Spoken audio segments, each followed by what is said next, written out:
No more.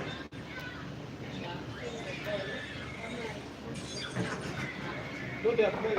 Now we are talking to finish getting fast.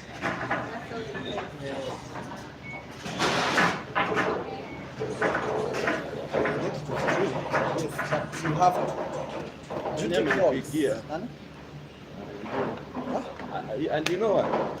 It's just because of this thing. This jungle of things. So who called you? Already. But I also have it on my live stream. See, look. Oh! I have it. I have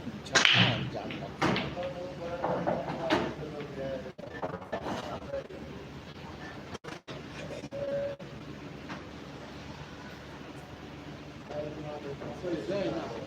What? Data, yeah. My line uses the support numbers now. It's engaged.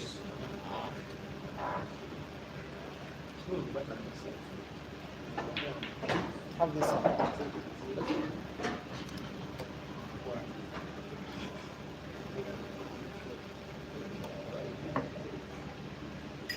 I want to get going.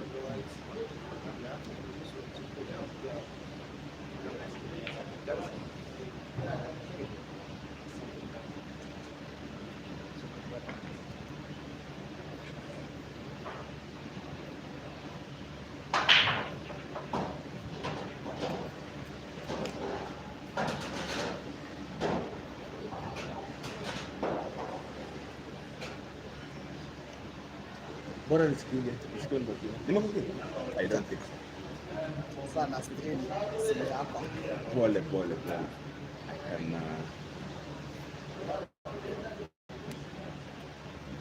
One enter.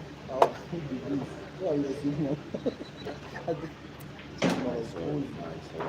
My dad, I'm sorry.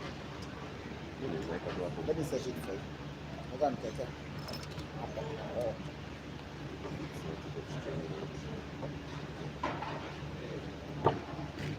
Let me put it here.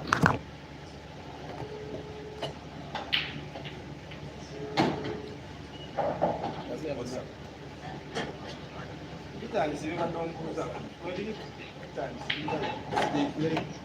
The only thing I want to move is cable. Let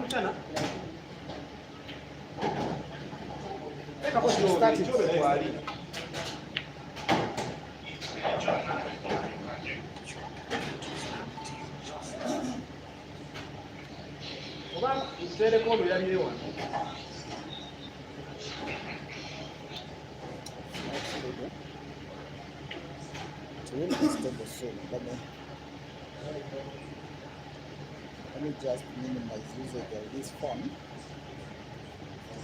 and turn off my Wi-Fi. Now you should be able to access it quite well. Yeah, you see my testing is perfect. It will be perfect. So you confirm now it's good.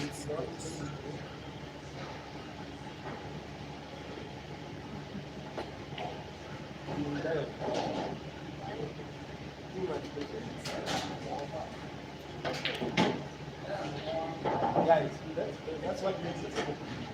Is it okay now? It should, because the reason why it wasn't clear was because I had also turned on Wi-Fi. Yeah, now the Wi-Fi is off there.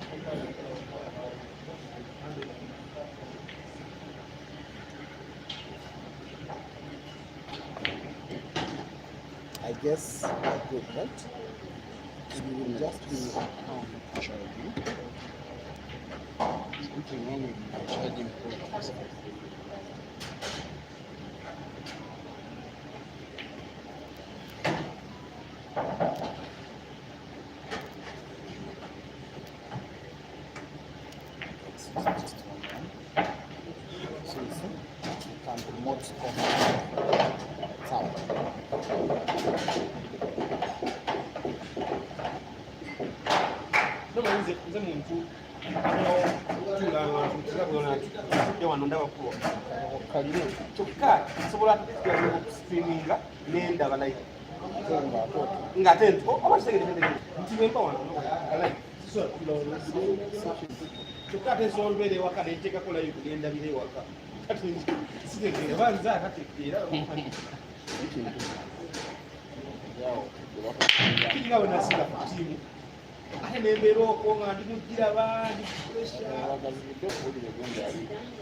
Microphone check.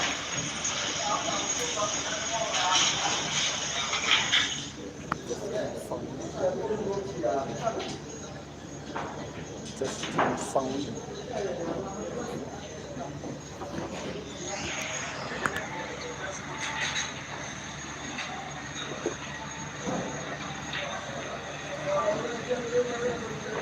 Testing mic.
Microphone check.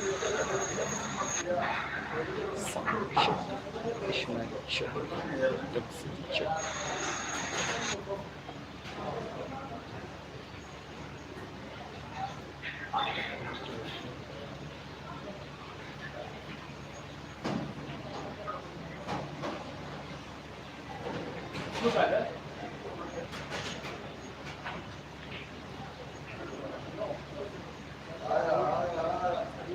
Microphone check. Sound check. ISHMAEL check. WAGABA check.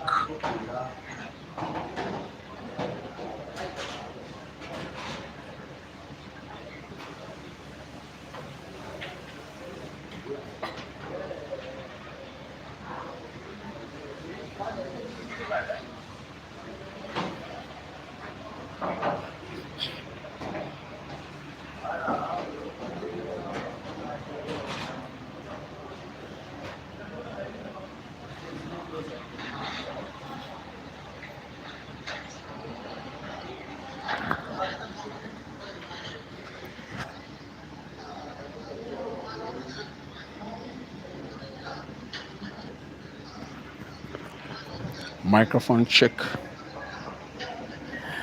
Sound check. Ish check. Dog city check. Comment section check.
What is that sound?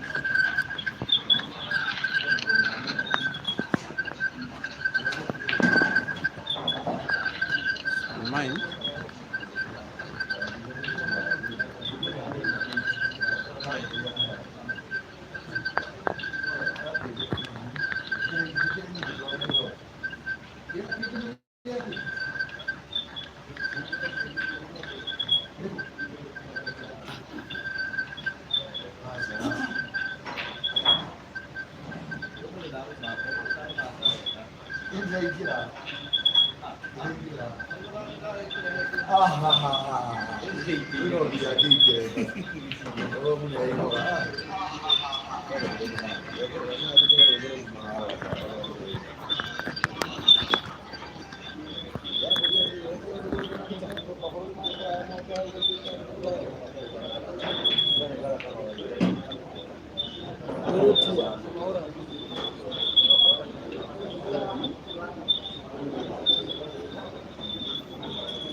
Which issue is causing that problem?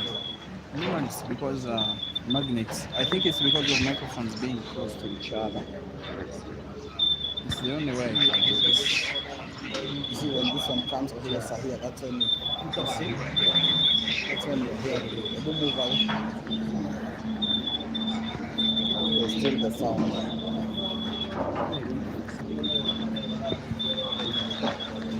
This is the one. This was remove this one. This one.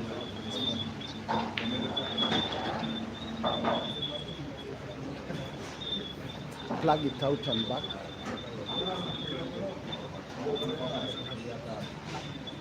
Your internet has gone. What's up?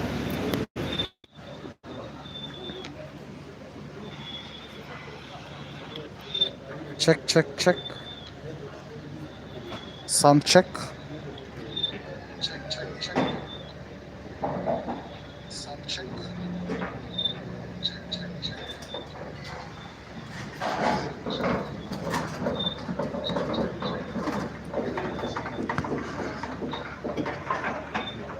Can I say it's okay? I'm feeling like Yeah. For me, there is. Yes? It is later when you stop the screen, then start it again. Can you talk when you Yes. feel weather? When I talk, it's so irritating. Yeah, For just it to keep be an talking. issue. Don't mind the distraction.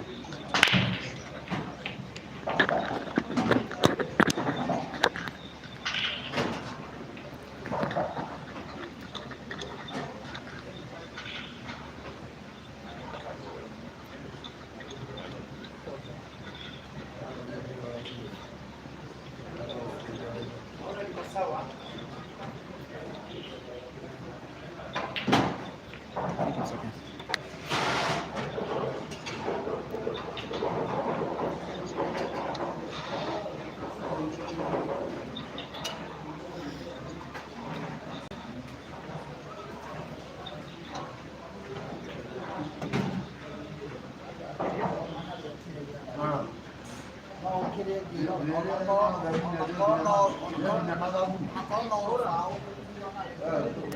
A very good evening, ladies and gentlemen, and welcome aboard once again to Jamrock Restaurant for day 2 of 2. We are back for yet another day of bustling action of some of the finest players in their respective countries and perhaps on the entire African continent. Live streaming is on Facebook, Break and Finish Live, YouTube, Peter Chebe Live, as well as my channel, Paul Club. And all 3 streams will be for the course of the match, be sharing the same exact commentary being brought to you in audio and video by myself, Simon Peter Chebe, coming to you live from Jamlock Sports Bar and Restaurant alongside Mombasa Road, just by Rubis fuel station in the start, as at the outskirts of the city of Nairobi, now the county that is Machakos. Today is for rematching between Dog City, the Ugandan, on table, donning the black top and grey jeans, taking on ISHMAEL MTHETHWA, the South African, donning the orange top, also donning shorts. These two are going to be racing to 21, so it's going to be all guns blazing for the next 3 hours at least, if this match is to go all the way. 4 frames have been played. We started off with a little bit of disturbance with the network, which was disturbing most especially the audio, but I now happen to be listening to all of them 3 streams, and they look pretty flawless both in terms of picture and audio quality. Watching from wherever you're watching, let us keep the videos liked, let us keep the match as interactive as it is. It's also expected to be the first match of the day, as Dog City's friend and international comrade Ibrahim Sejemba awaits to play with ISHMAEL for the same exact pot and race at the same exact venue, same exact table, right after the end of this one. Frame number 5, it is this one, with ISHMAEL scratching on the break. And in the meantime, yesterday these two faced off in a match that ended in a decider, with the agreement that should Dog City have won that match, the two would be rematching. And yes, it has been duly respected. That is why we are having this action now. But the 4th match overall between the 2 players, and I have to say that silently, a little bit silently, in comparison to other players like Ibra and Caesar, Dog City could be the Ugandan that has the best record of money match performance against South African players. He has beaten ISHMAEL now thrice. He has also beaten Pilar Mazambani thrice. This is his 7th meeting with South African players. Let's see how it goes. I did stream a match involving him and Pilar Mazambani 2 years ago at Mchana Pub and Grill, racing to 15, won by Dog City. The rematch the following day, that is after the Grand Mchana of 2023, again won by Dog City. The 3rd was played at Billiards Cafe in Lusaka. in 2024, also won by Dog City. One of his matches with Ish I didn't stream, but another I streamed that happened at Flintstones in Lusaka in Zambia. They raced to 13 then for $500 each. That was $1,000 pot, won by Dog City by 13 frames to 2. Then of course they played yesterday. Who wasn't watching when Dog City beat ISHMAEL by 21 frames to 20. Now they are rematching. Dog City is not only leading, he looks set to win a fourth by reverse dish, punishing ISHMAEL simply for scratching on the brake, and yet it is a miss. Welcome to the action. Welcome to pool.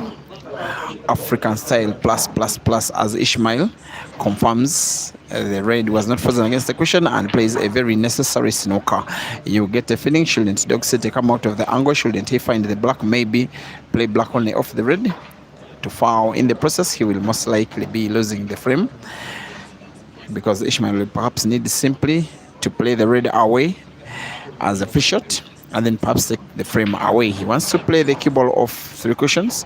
1, 2, 3. There we go. Finds the black.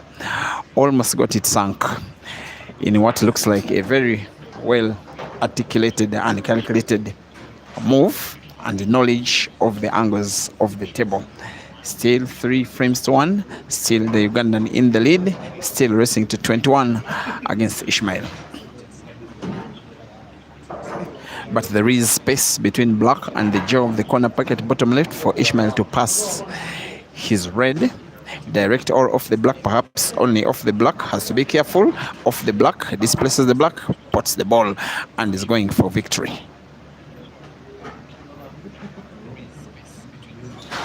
It will be a show of bravery, a show of might, a show of vengeance. Of course, ISHMAEL badly wants to beat Dog City. He can mean to be a real gambler, but again, the love for the win, because the young man from Kampala has beaten him thrice, and for a player of ISHMAEL's stature, 4 times is a little too much. He will not want to let this one slip away. He's not very happy with himself, especially given the position of the cue ball in comparison to the red at the top end of the table. Now wants to put the one close to the black first, to that same corner pocket where there is the black.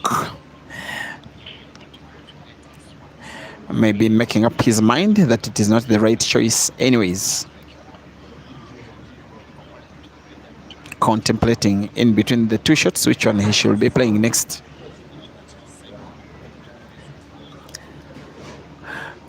Now seems to decide to play the one which is portable easier, but cue ball manipulatable not easy whatsoever, and misses the pot.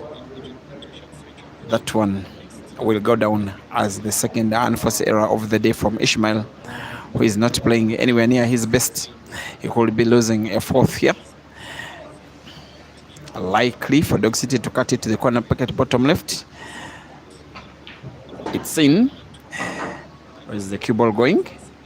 It's safe. ISHMAEL wins. Sorry, ISHMAEL loses the frame. 4 for Dog City and 1 for ISHMAEL in a race to 21. Raphael Mazinye, thank you for watching.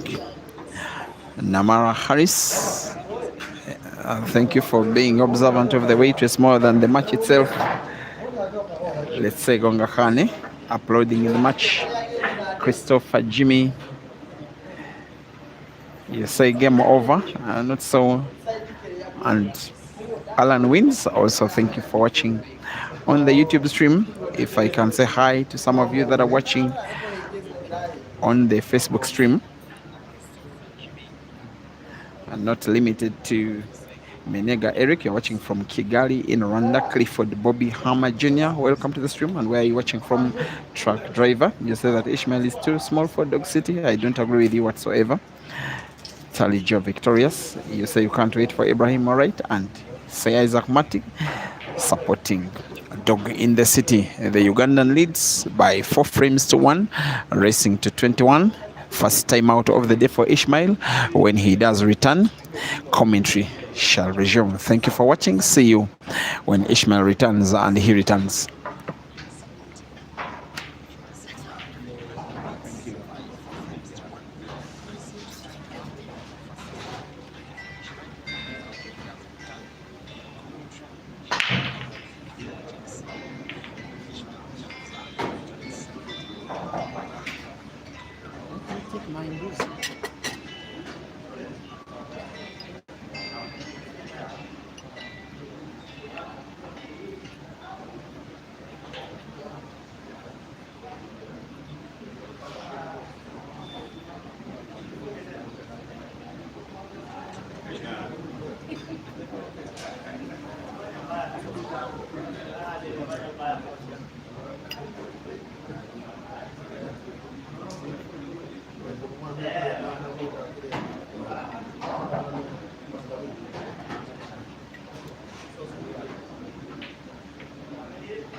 As for yesterday's edition of the match, Dog City started way faster. He took a 3-frame lead. He does command a 3-frame lead as I speak.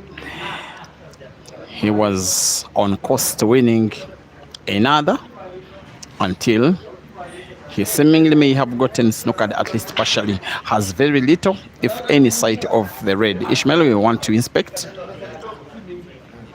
And yes, the two players agree that Dog City is snookered totally, and will be playing some math shot, a little cover of the cue ball around the black to find the red, hopefully put it. This one he likes producing and does some magic in this country, Kenya, a few hundred kilometers away from where we are. Actually, I think 8 to 9 hours in the city. That was Kisumu at the Rack Attack Pool Tournament that was organized by Nafi's Kara, where he produced a math shot, which is one of the best that I've ever streamed. I think he was playing against Cornelius Kigen in the first round of that 64-man tournament, which had players from 4 countries. That comp was the last international tournament that Dog City has won up to present date. He beat Simon Nobola, the computer, in the final. How good can Ishmael respond? Of course, he needs to respond. The guy that is representing himself, but also representing 2 countries, both in the SADC region. Naturalized South African, of course, representing South Africa, has won many titles for South Africa, including the 2014 African Championships. But he was born in Bulawayo. He is Ndebele. But as a kid, he moved to Johannesburg and grew up as a resident of Jersey. He learned how to play the sport in South Africa. He's now holding a South African passport. He is proudly South African, and is seemingly winning the very first out of the last 4. We'll be potting black now to the corner pocket bottom right to record the figure 2 on the left side of the scoreboard. And yes, he does. ISHMAEL MTHETHWA 2 and RASHID WAGABA 1. Sorry, RASHID WAGABA 4.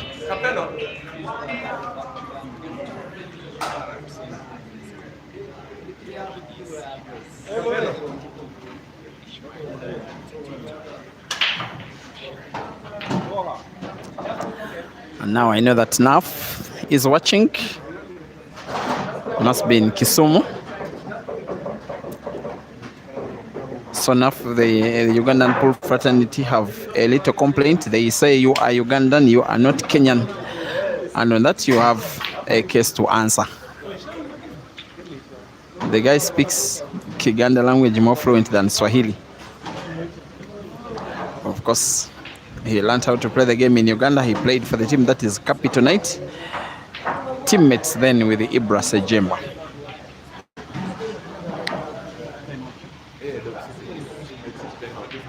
Don't take this clearance serious, guys. It's time out for Dog City, but he is returning. He leads by 4 frames to 2.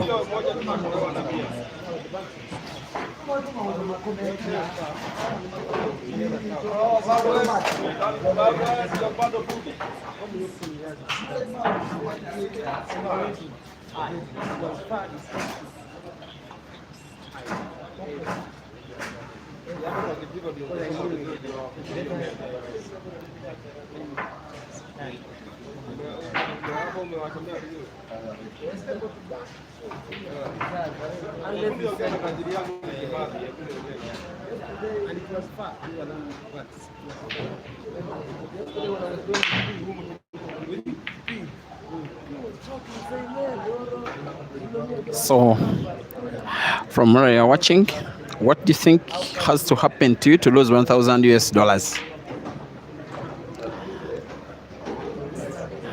It can be cash, it could be in property.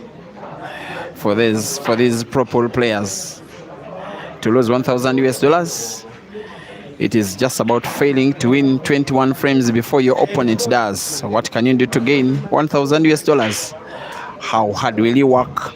For these players, it is about winning a match in a race to 21, and both have agreed to have their version of the stake, that is $1,000 each, and they handed it to a guy called Sula Matovu.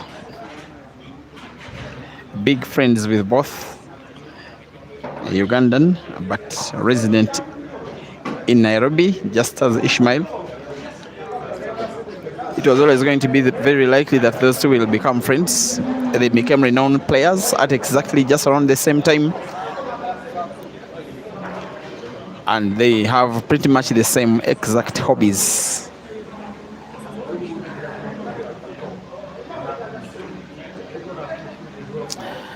Tricky looking yellows frame. But Dog City knows only one way how to play. The little problem he got was he bigly played yellow off red, of course intending to displace the red, but it was played into 2 of his yellows and rendering them dead balls. He may want to cut another yellow to the side pocket on the right, then play the cue ball into the pile up of yellows and reds, perhaps to split the yellows open. He played the cue ball into the yellows, but didn't do the important thing, that is portable. For ISHMAEL, he will not be so happy with the resting position of the cue ball so close to one of his reds, and plays defense but not defensive enough. Of course, he's counting on the fact that there is a yellow that is in between the 3 reds at the top end of the table. As Dog City contemplates a clearance, that yellow will be his problem ball. He really knows how to play a ball on target. Of the 2 players, at least for the start of the match, he is starting off as the more confident player, most especially looking at his attacking play in comparison to his opponents. And the news which may not be so good for the lovers of the game is that Royd Kabwe, the Zambian who was expected to come and join ISHMAEL on the tour, take on the 2 Ugandans as well, we've been informed, has opted out of the tour, so he's not coming here. It is just about a 50-minute flight from Dar es Salaam to here. but he's opted out, instead choosing to play money matches against other players in Tanzania, most especially Abdallah Hussein was all the reason to compete, having lost in 2 matches $2,000 to another Ugandan player in Joseph Kasozi, who, by the way, yesterday evening was beaten by Amadeus by, I think it was 17 frames to 16 in a race to 17 for $2,000. Dog City, yes, has light sight of the red. And yes, the umpire has to be very careful here, but we are fortunate to have video evidence to refer to. Dog City is supposed to play either yellow first or hit both yellow and red at the same time. If he plays red first, it is a foul. He plays yellow, of course, goes for the bank and gets it wrong. I want to think that he probably chickened out of a safer shot, that there was space enough in between yellow and red for him to play yellow first and then cut it towards the corner pocket top left. He may have fallen into ISHMAEL's trap. These ones, ISHMAEL normally wins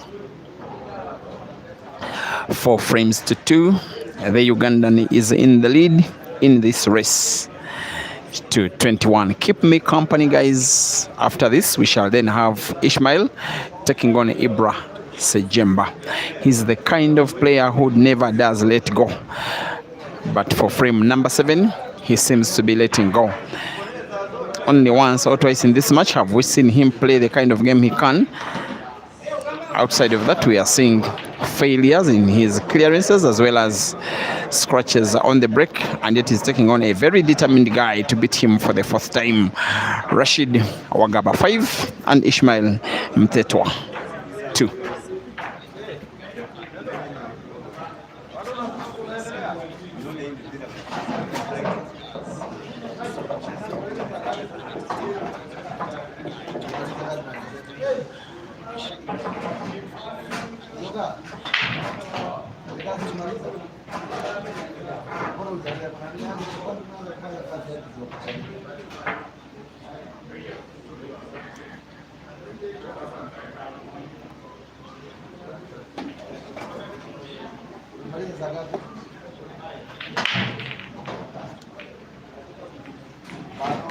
It's a lot of respect that these guys have for each other. When it's an official money match, but it doesn't stop it from being gambling. So many times the rules could be relaxed a little bit. They are supposed to have timeout after 10 frames, but already we have only played 7, and yet we have already had 2 timeouts, 1 for each player. A lot of respect for each other. And they have already played 3 close matches, very close. Sorry, 2 very close matches. One of them wasn't close at all. But that 13-2, that Dog City humiliated Ish at Flintstones in Zambia.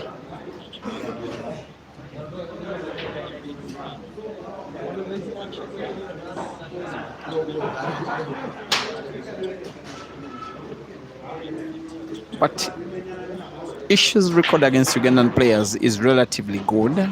I can say he also did have a match against Joseph Kasozi at Billiards Cafe in Lusaka in 2024, racing to 16 for $1,000. He won by 16 frames to 12. He also had a money match against Ibrahim Kayanja at Club Timbakso in Eldoret in Kenya. All those ones I remember streaming. That one was a race to 15. ISHMAEL winning. So he raced to 16. He won by 16 frames again to 12. He was also the first player ever from any country, in particular from South Africa, to make a tour of Uganda in 2015 when he was reigning African champion. He played against all of Uganda's better players. He was able to clean the country relatively well, but on the day that he played a match with Hazard, he lost a curtain raiser to Ibra Sejemba, then lost to Hazard as well, but was successful against others of Uganda's top players. Sula Matovu, Joker, that is Turije Jonah, Geoffrey Setumba, we call him Fire.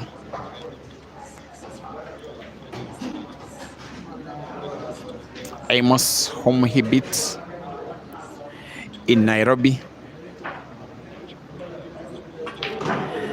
Then the two players, amongst others, traveled to Billiards Cafe in Lusaka in Zambia for the very first edition of the Billiards Cafe Double Elimination Classic that was sponsored by the Honorable Matthew Ngulube. Just before the start of the tournament, Ish did have a money match against Ibrahim Sejemba, the only one that the two have played, and by the Ugandan. Of results, including victories and losses involving Ish and Ugandan players. I was just having a little discussion with him before the start of this race when he was having lunch. He does love his mbuzi. Every time I see him eating, it is mbuzi. That is how they call goat meat in most, if not all, of the Bantu languages. And he said he wants one time to have a tournament that has players like him, those who had their best days in between 2014 to just around 2020, and gave me so many names, many of them Ugandans, some Zambians, some South Africans. Says he wants to have that match. He also told Sula Matov that I could, in my best days, I could head start you. When we were Uganda's best player, I was South Africa's best player. I was able to head start you. Both of them are past our best, but I can still head start you up to now. And Sula said, go home, you can't.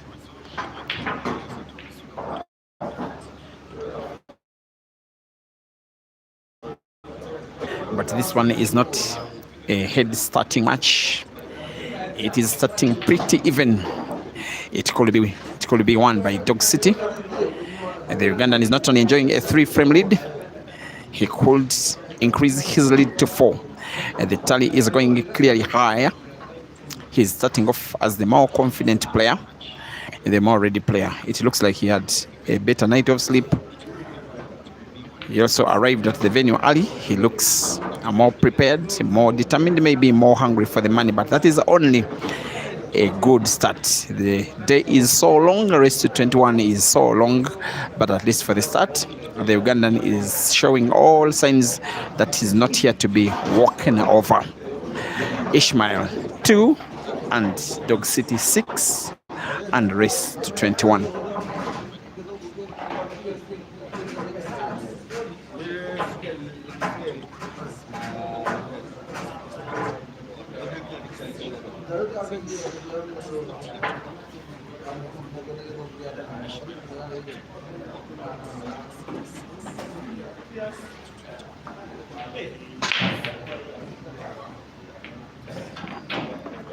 Unruly, you say Ish has started poorly. Hope he can pick up in the later stages. Yes, that's how long races are. Everybody has a time when they win consecutive races. It is Dog City's time to dance now. Hoping for the best for ISHMAEL as the match grows older. I'm actually very sure he will get his time to win a series of consecutive matches. I'm not so sure it will be consecutive enough to get him the win. But like I always say, it is not for no reason that he is nicknamed the Die-Hard. And most times when he does play, even yesterday, even in defeat, you saw the Die-Hard instincts of the Zim South African. Mashango Kudzo, you say ISHMAEL knows how to play. Go away. And Opolot Joel, you say the dog is hunting. Katerega Jamil, appreciating the good work. Thank you very much. Agaba Patson, you say Dog City is on this one. And Brian Krogat, you say that it's a poor breaking by ISHMAEL, should be taken good advantage of by Dog City.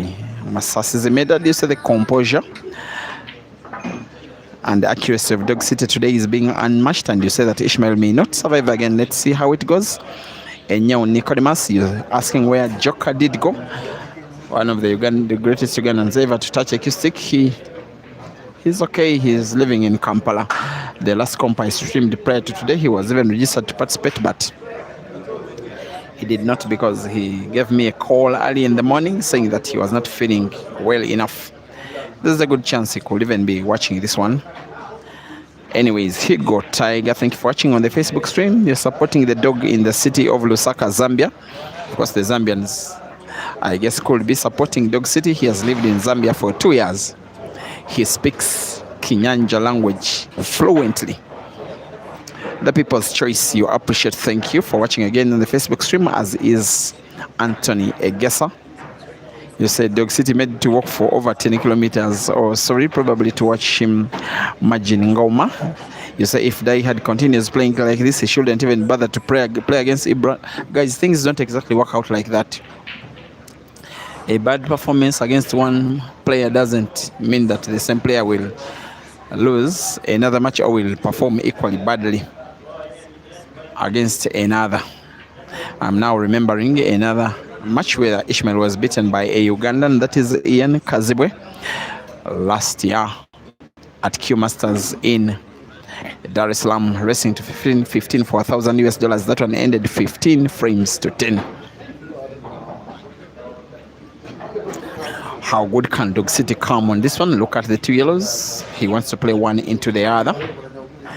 Put one of them, maybe play diagonally, one of them to the corner pocket bottom left. Then the cue ball into the would-be bad yellow, perhaps the black. He is on target. He was so ambitious, and they could be punished here. Of course, it was always safer to play yellow into another. Ishmael will. All right, and now it makes sense actually. The shot Ishmael has just played was offensive, but defensive in another way, just in case he would have missed the target. He's leaving the cue ball somewhere not so favorable. Dog City intent again on potting diagonally to the corner pocket bottom left, where there is the black, plays the cue ball into the red, but will not be on target, and not whatsoever. Every step of the way, this frame looks an Ishmael frame.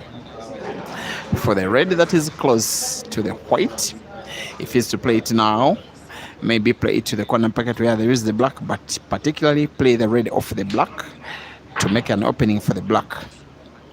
He's not wearing a very confident body. A more confident Ishmael would pot red off black, then go for the frame once. But again, because of the way stuff have been going for him in the match so far, you wouldn't blame him for being a little more patient. After all, patience pains, but most of the times it pays. As Dog City goes for the corner pocket top right, where there is Ishmael's red. Off the red, cue ball into the black. Black will go in. Dog City escapes. But for how long?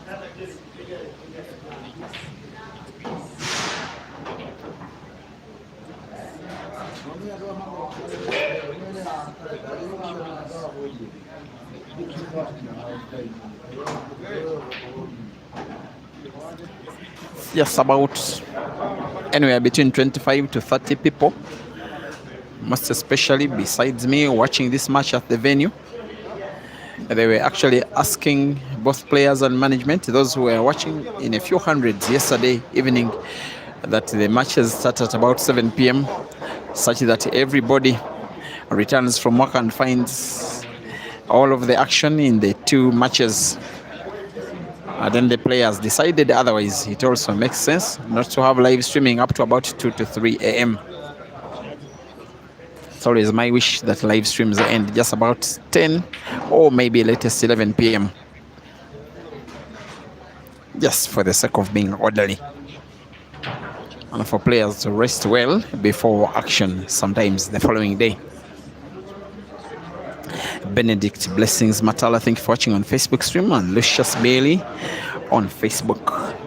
Anelem Kize, was that I had you supporting Ishmael, and Oscar Banks, you say that Ishmael can't get close to Ibra Sejemba.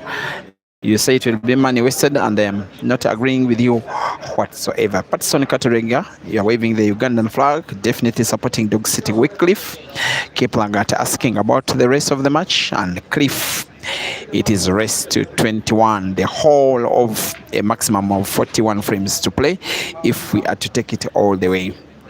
And yes, Wasfa Jamil. Also, thank you for watching on the YouTube stream, as is Tabo Motlang nowadays migrating from Facebook to YouTube. Okay, Alex Mwafulira, you say the way Ishmael plays, he needs to not to play with Ibra. No, he will play and he can win. I don't know what will be the outcome, but he can win irrespective of whether he beats Dog City or not.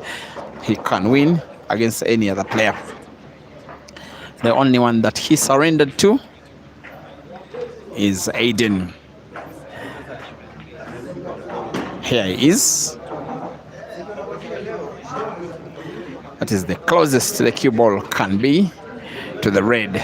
Now simply needing to put the red. That is the Ishmael stroke. And we'll be rolling black right against the rail to the corner pocket bottom right for him to record a third out of 9. And there it's in. Ishmael 3, Dog City 6.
Kwani bado hujatokea? Kwani ulikuwa umesimama?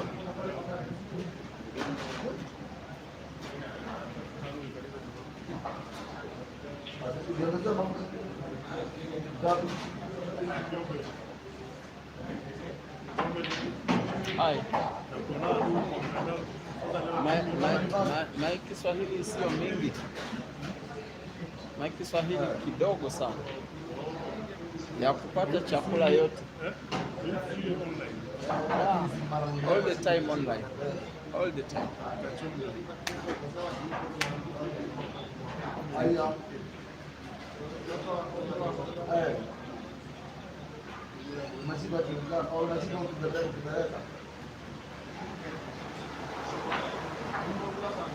Sawa.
wanasema tumewangusha ukuta.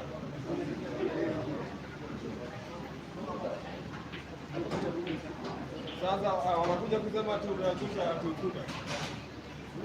Hivyo ndio wanasema. Sasa mwambie, naenda mwambie hivi, wajua nimemwambia akikata ile moja mimi nakuja kupata mshahara. Hivyo ndio nimemwambia. Sasa ongea na yeye au wewe ndio grao. Wewe ndio grao. Najua yeye amesema mimi najua yeye amesema. Sasa kwa sababu kwa hapo we remain to see if the lessened gap could be the start of the comeback from Ishmael. It is just 3 frames. Those ones he can win in a row against any player. In terms of achievement on the African continent, the 2 players don't at all belong to the same sentence whatsoever. Ishmael, having moved all around the place, he has participated in the World Black Ball Championships in the United Kingdom. He also plays Heibo and 9-ball, plays snooker. He's former South African champion as well as former African champion from 2014. In these major African comps, at the time he participated and performed relatively well, to my memory, was Billiards Cafe Classic in Lusaka in 2024.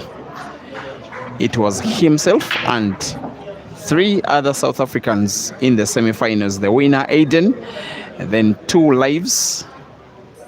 It was Aiden, then Nzamo, then Mandy, then Ish, sharing the first and second live finals in the most South African dominated event in the recent African history. Now this frame has glimpses of him at his very best. He may now need to play the cue ball into the black. I'm not so certain black is possible if he's to play it normal. Maybe he is realizing it can pass to the corner pocket top left, where there is a little bit of Dog City's red. I'm not even certain Ish played the safest shot. He can justify himself. Yes, he does. That one is won quite quickly. And just like that, we are into the first quarter. That is done of the match. You can see how close it was about 10 minutes ago, if not 15. Dog City was having a 4-frame lead. The following 15 minutes, the lead is cut to 2. 10 frames played, Uganda 6 and South Africa 4.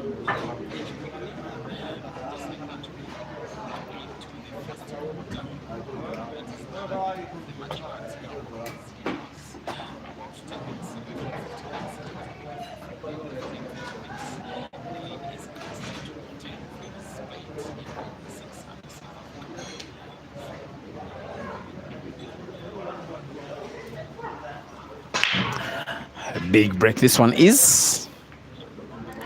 It is unfortunately dry. The break can mean to be a very powerful way to win not just frames but also matches. It can be the difference between victory and defeat. Experience definitely gives this match to Ish, who, when he became African champion, Dog City was only learning how to play. Loitering around the streets of Kampala at just about the age of 10 to 11, he was already a player coming from school, playing on the pool tables and then being moved around the city to play games against whoever was willing. His first manager, Masiani, and then called him the dog in the city, reminiscent of him being a move around the place like a stray dog looking for customers. Then named him the city dog, but made it more fancy, naming it from behind the Dog City. But in terms of quality, the 2 players can match each other almost perfectly, with almost equal ability to finish a frame with all the skill. Dog City sometimes looks a little more fresh. And in my opinion, he came a little more prepared for this match. It showed when we were playing the first 3, 4, 5 frames. Now it is starting to look like ISHMAEL is getting back into his groove. Otherwise, for this ongoing frame, he was a little unfortunate just on the break that he could be losing the frame, and he could be losing it now, especially depending on how good the shot Dog City is playing will be. Pot red to the corner pocket top right, little top spin of the cue ball. Big miss by Dog City, big opportunity by Ish yet again to win another frame, come within one of Dog City.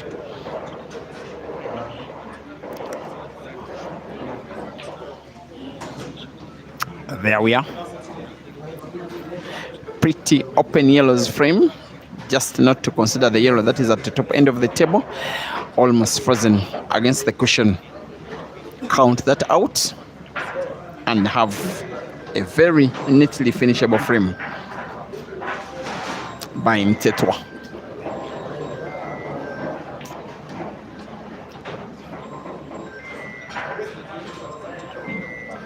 Thank you, Vincent, for reminding us to like the video. Abias Mahomza and Mason Lucy. You want Ish to play middle pocket now. You wanted Dog City to play the middle pocket first. I think what you're suggesting makes a lot of sense. And by the fact that he failed to make the clearance, definitely his pattern may not have gotten any right, but ISHMAEL's pattern isn't right either. At one point, when you think ISHMAEL is getting his groove, that is getting his A game on, then you see this. And some of the times when he has been missing balls, he gifts the cue ball away. This cue ball is natural not only for Dog City to put one red, but also manipulate cue ball for yet another. He has played using a little too much power. He can recover by putting the one red remaining on the table. A simple roll will give him natural white to put black to the corner pocket bottom left. But he's going for big shot with big power, big backspin, maybe off the left cushion. Off the left cushion into pretty much perfect position. Could take black to the corner pocket top right or side pocket on the right.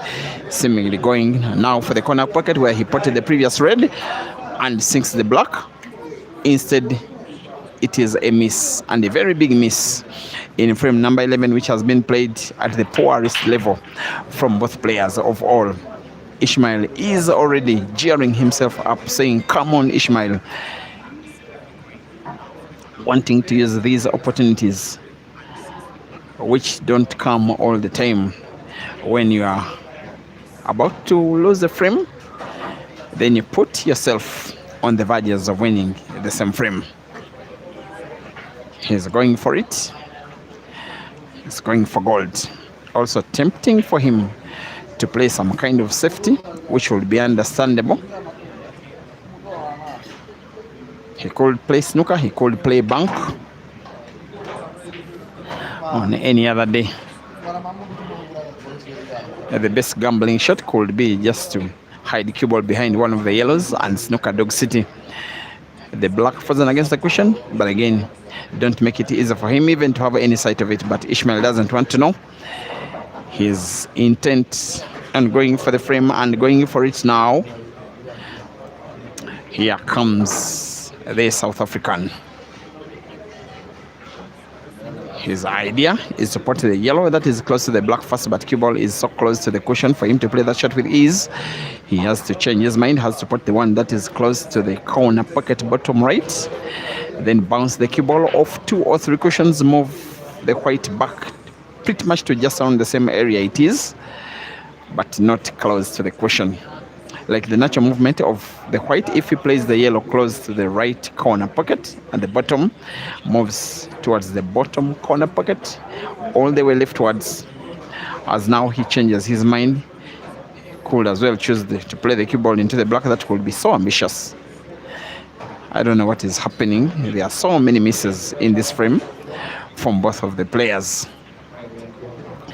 You get a feeling Dog City is playing a ball in this frame for the last time.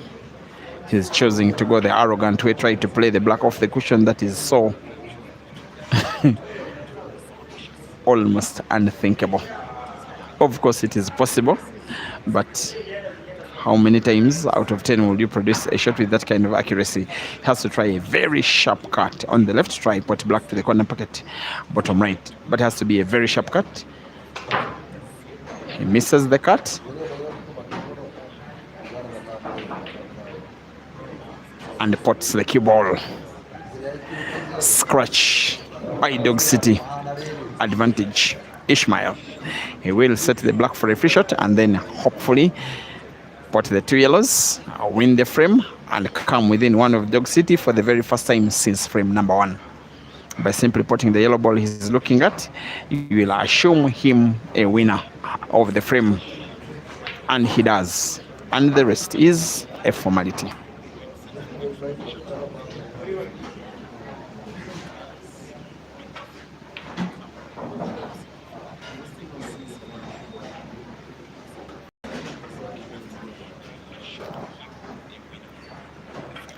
ISHMAEL MTHETHWA 5 and RASHID WAGABA 6.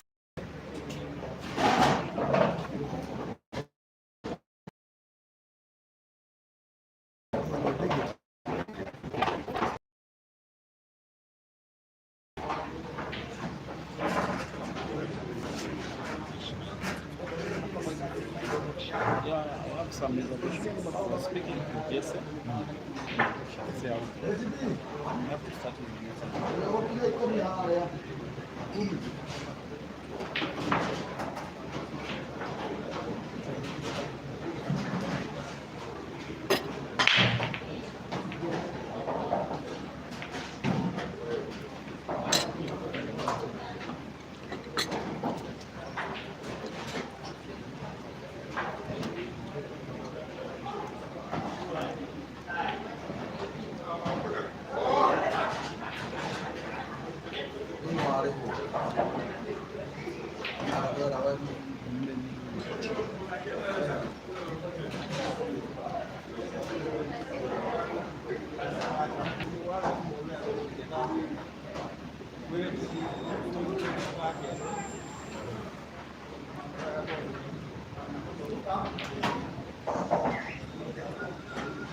Now the Ugandan must make sure that he gets this pattern right this time round. He had 2 failures that saw him lose the last 2. If he doesn't win this one, then ISHMAEL will be equalizing.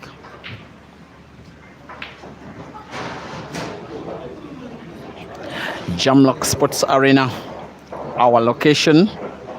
A race to 21 the event, $2,000 US the pot. ISHMAEL MTHETHWA and RASHID WAGABA the opponents, Uganda and South Africa, the respective countries of the players' representation in a match that is being played at a level good enough. With only 11 frames played, you can see the brilliances and the mistakes and the nervousness of both of the players. How good will the cue ball be? With assumption Dog City is putting the red. Cue ball off to cushions. It looks okay. There is sight of the black, portable to the corner pocket, bottom right, bottom left for Dog City to record a first out of 3. And yes, he does. RASHID WAGABA 7 and ISHMAEL MTHETHWA 5 after 12 frames played.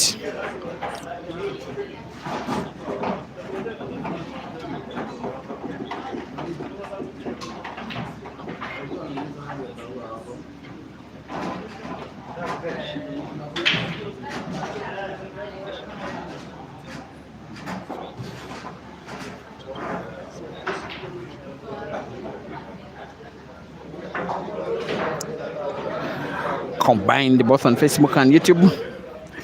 We're now streaming to 1,500 people enjoying the action. Thank you very much, Africa.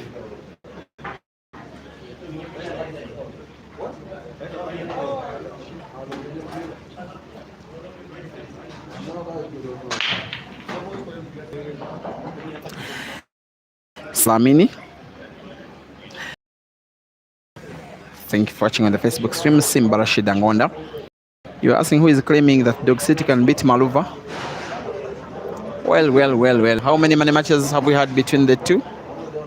two money matches, both of them races to 21, both of them won by deciders, both in Kampala in Uganda, one of them winning, each one of them winning one apiece at the venue that is called Dice Lounge. Those were live.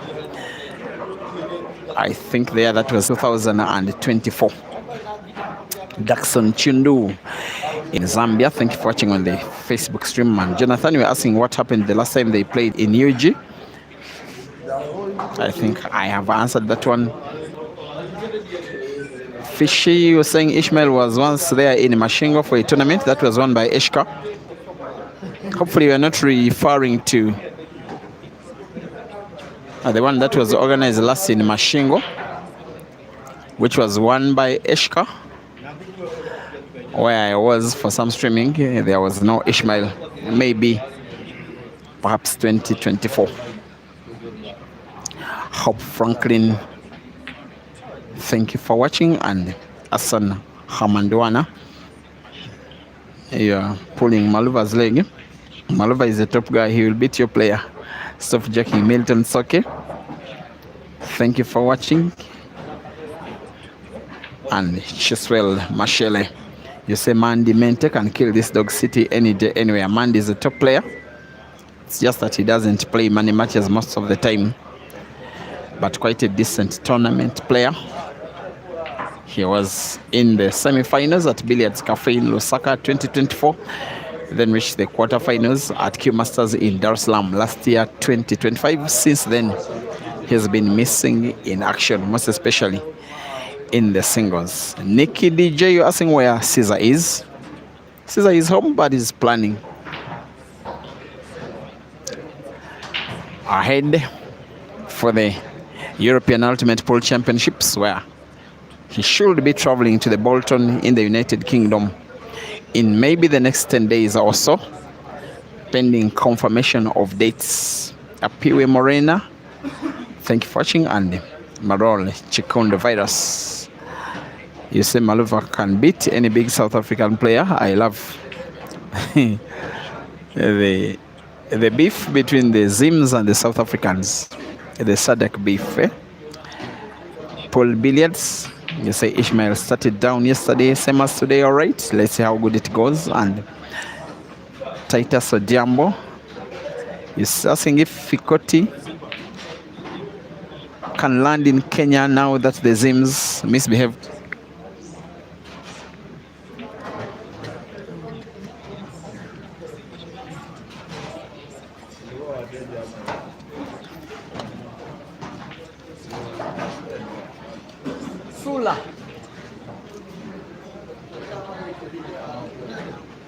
Sulamato.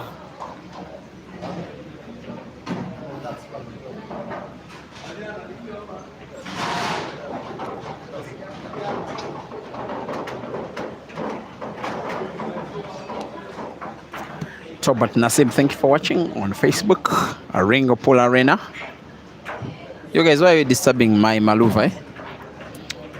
Top CDQ Sports, you say Ish shouldn't play with Ibra today. Why not? Ish doesn't get exhausted. He can play from now up to 4 a.m. East African time. As long as you give him a break to eat some bozi, he will be good to go. Just as he's good to go to win this one. Or no.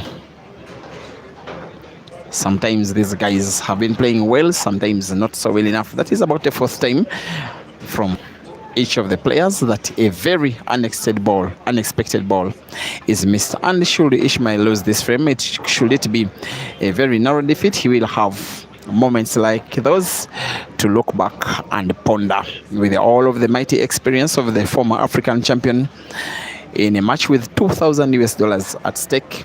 That one should never ever have been missed.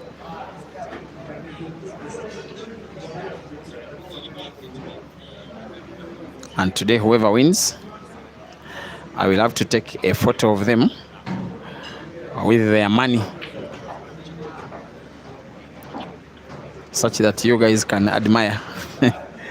I'm kidding. Abashitina, you say Maluva is not good. He's good as a human being and as a player. Actually, very good. I spent with him 2 weeks and he was such a big vibe. That's when he visited Uganda.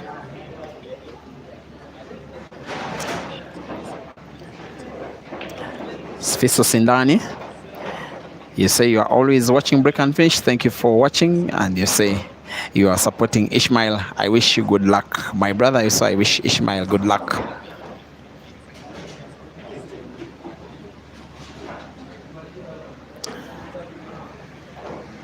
How good will this shot be? How good will this be a clearance? How good will Dog City play?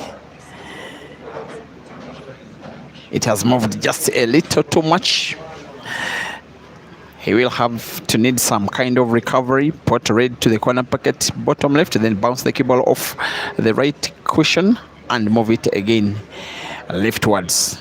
It as well needs a little bit of spin on it. Guide it to the right direction, not play it into the black. Guide it off the right cushion and then leftwards. Just like that. The rest is a formality. He is already celebrating a 3 gift frame cushion that was so close. Finally, the dog in the city has stolen the frame from Ishmael, who in the background is shaking his head in disbelief of what really might have been. 13 frames played. Rashid Wagaba 8 and Ishmael MTHETHWA 5.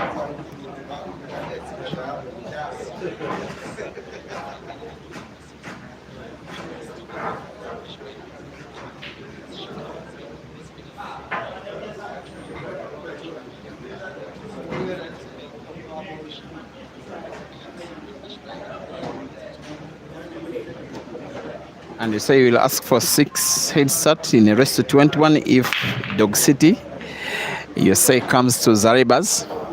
And the only player whom Dog City will head start with +6 race to 21 is Nyaope. So Nyaope, if you are watching, Dog City will give you +6 to 21, such that if you win, you dance for us. What is one of the most famous celebrations in winning? Of course, after the one by Pila Mazambani. The player that could come to Zaribas on a serious note from Uganda could be Ibra, maybe Ian, maybe Kasozi. I'm looking at those 3. But then in the month of May, there is a comp for teams that it is having, apart from people like Francis Mkwekwe, Aiden Joseph is part of the organizing committee. And his team, the Ghost Nation, will be registering, so it will be a team event. And some players from Uganda will be participating. Of course, Kasoza with the Q Masters, and then the team from Nigeria, that is Big Kells. It will be having Ian, officially signed by Big Kells as a player, Ian Kazibwe, and then how else? Ibra Sejemba is not a Big Kells player, but he will play with Big Kells just for that competition. And then Dog City himself. And what I know is that after this, they will be starting application for South Africa visa for that one. So South Africa, these guys are coming. And just in case, normally when they meet, even when they don't meet for singles, there is huge expectation of action. Milton Soke, I believe that you are now sorted. Lawson, you are watching from Warzone, Qatar. Thank you for the streaming, and I hope you are safe. Proud Billiards, you are asking why Kenyans are afraid of Ishmael. By the way, Ishmael is a quality player, just that he's not playing so well in these 2 races so far. He doesn't have real opposition here. Guys very rarely play against him. That's why in the previous week he played 2 races against Gente. But now Gente is not in Kenya. He can have the Ugandans to give him the competition that he really needs. That is whether he wins or loses. Every player needs one another, because you need your opponent as opposition to beat. If you don't have someone to play against, then You are not a player yourself. You need each other. That's why while they are competitors off the table, these guys are friends most of the time, but with different bonds. Of the Ugandan players, Ishmael is friendly mostly to Sula. Of course, he's a resident here. And then Dog City, that one is quite social. And then Amos way before Dog City. Evans Senior, you say Ish is in trouble. You say if he's struggling with Dog City, you're asking what about Ibra? By the way, Ibra has arrived at the venue and is choosing to watch the match from my commentary booth. Bismarck Moyo, also thank you for watching on the Facebook stream. And Brian Kurgat on the YouTube stream. You think it's going to be 5-9 in the next minute or so. Let's see how good your prediction will turn out. And Professor Bonaparte, you are calling Dog City the Minister of Entertainment, and you're asking him to make sure. I agree with you, he's a very entertaining player. And Saz is in media. You say it took so long without mentioning Francis. Leave the guy alone, eh? Patton was, you want me to interview Sulamatovo because you want his opinion on the match.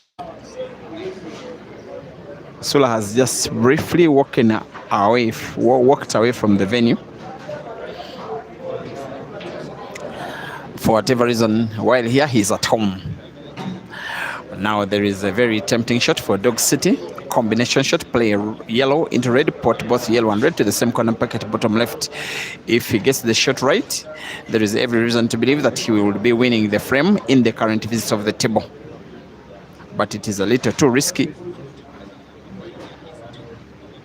most especially if there are other choices of shots to go for. You may want to draw the cue ball backwards into the red, close to his hands, as puts yellow to the corner pocket top right. Cue ball backwards, misses the red. Now he may have to contemplate the shot he was trying to avoid and try and play it with a little more difficulty now because of the distance between white and the two yellows behind the red. But also there is a yellow near the side pocket on the right which has red in front of it. He may want to play Ishmael's red dead. Maybe he may want to play snooker. For once, Dog City is playing safety. I don't think it is a very safe option because should Ish find a way of putting the red pocket at the corner pocket, then he will be good for the victory. He has a little sight of the red near the side pocket and plays as little as he can. See, it moves the cue ball as far away from the yellows as he can, of course, to make it difficult, if not unlikely, for Dog City to play his intended combination shot. Dog City will be playing again yellow closer to red with intent on snookering both of Ishmael's reds, and does so quite well. Just that now, should Ishmael find one of the reds, the option of Dog City playing combination shot given the position of the yellows is almost inexistent.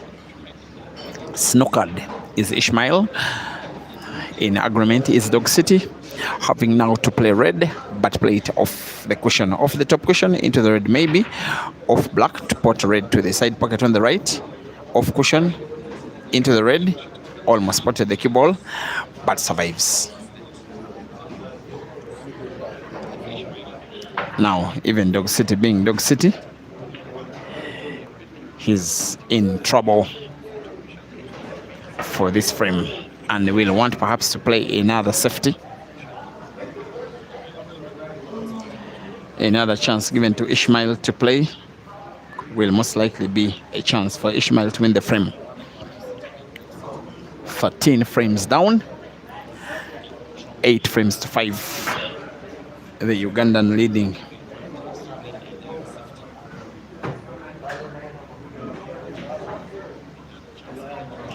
Coming live next, dear viewers, is going to be Ibrahim Sajishemba versus Ishmael MTHETHWA, racing to 21 for again $2,000. Whatever Dog City is thinking, maybe play the yellow close to the cue ball, closer to the other yellow. Maybe lock ISHMAEL's red up and make it impossible for him to pot in the direct shot. He goes for power and with defense draws the cue ball backwards. There we go. And for as long as ISHMAEL keeps finding the angle, you get a feeling Dog City's snookers may count for nothing. Still, I think it is a frame having Ish in control. The red that is near the side pocket on the right has a relatively very easy angle for ISHMAEL to find off the cushion. Of course, finds the red and Dog City. Again, lucky. After finding the red, ISHMAEL scratch. But that risk was always there given the position of the red. He should have played off two cushions, that is off the top cushion into the right cushion first before finding a red. In that kind of movement, the cue ball would be safe.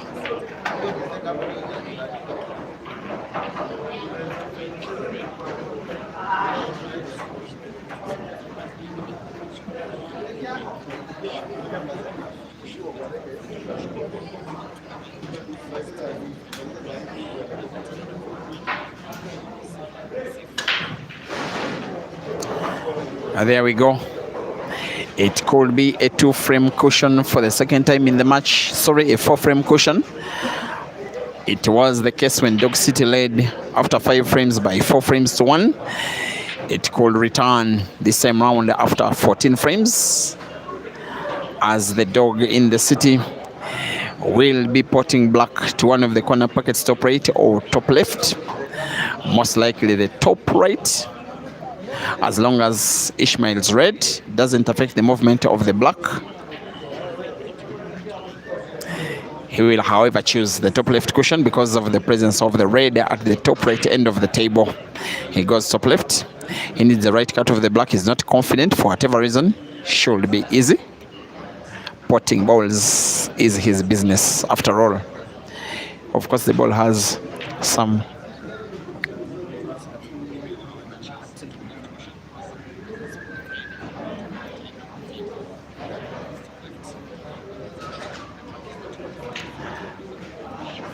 There we go. A right cut on the black ball moves the same ball leftwards for what will be a 4-frame lead. It was always going in. Dog City 9 and ISHMAEL 5.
Hopefully, and from an ISHMAEL perspective, he does resume a winning sequence.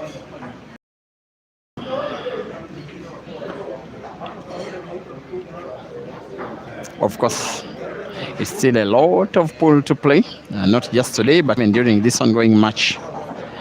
But when you're ISHMAEL, you don't want Dog City take a 5-frame lead. Of course, Dog City took a big lead yesterday. ISHMAEL blew it away. and led himself and led with a number of frames. And then Dog City came back from 7 frames down, a scoreline that was, I think, 16 frames to 9, and won by 21 frames to 19 in an end to the match that saw Dog City pretty much playing against himself. As much as frame number 15 is seeing ISHMAEL playing just on his own. Another apple from the South African, who is on the verge of sinking the black to the side pocket on the left to gain a 6, and there he does. 6 for Ish, 9 for Dog City, rest to 21. Ian Jairo, thank you for watching. Must be in Zimbabwe. You like it when I commented because of the history of players. Thank you for watching. And Tiali Sohombani on Facebook, you say the network is boring. Well, I'm watching the Facebook stream. It looks okay. Maybe it is on your side, my brother. Sia King Rosa Ish supporting ISHMAEL. Thank you for watching. Rhythm Flambwani also supporting Ish on the Facebook stream. Nashvin on YouTube, thank you for watching. Just as is Kondwani Kachali. 4 frames up. You say they were loading. Kondwani, it is just 3 frames with which Dog City leads after 15 on the day. It is timeout. Dog City, ISHMAEL 6 and Dog City 9.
Is he an angel? He's an international intermediate case. This is a no-brainer. Easy money for him. 10,000 Kenya shillings. Nobody can give you that kind. You know him, he breaks once. If I miss 1 point, right, the game is over. Like if I miss one shot, the game is over. I didn't He know. breaks. Listen, Fishing. listen to me. He breaks again. It's break and run. I'm already 2 down. I miss 1 pocket. Game is over. Sure. So you're just talking his game. Hitler does break and run. And if I miss a pocket, if I just try to make an attempt and I miss, that frame is done. That is like walking. We could give you 3 seconds. The 3 unless he plays with his left hand with no bridge. He's too good a player. If he beat Caesar, I don't know what I'm supposed to do.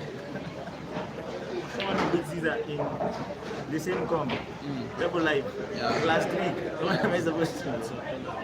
That's a Imagine, tournament. and remember, that is romantic, that is not African, which means the pressure is still there, and you still perform. But then you cannot say you had fun in Kenya. But if I come to Uganda, you will show me places to score. There are many. Who is playing? Cheap ones. Yeah, You're a rich man. You better move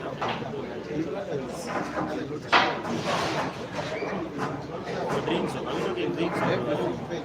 Ah. And you never drink. Never seen you drink. I mean, the first time we met was in China, the tournament you won. The first time, I know you can't remember, you met me. I remember. But even then you were not. You really can't. Even when Caesar played with Argentina. Yes. And I was with The other this guy and then another. Yes. Yes, I remember.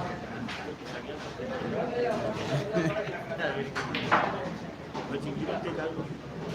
And now I'm start saying nonsense. Like that.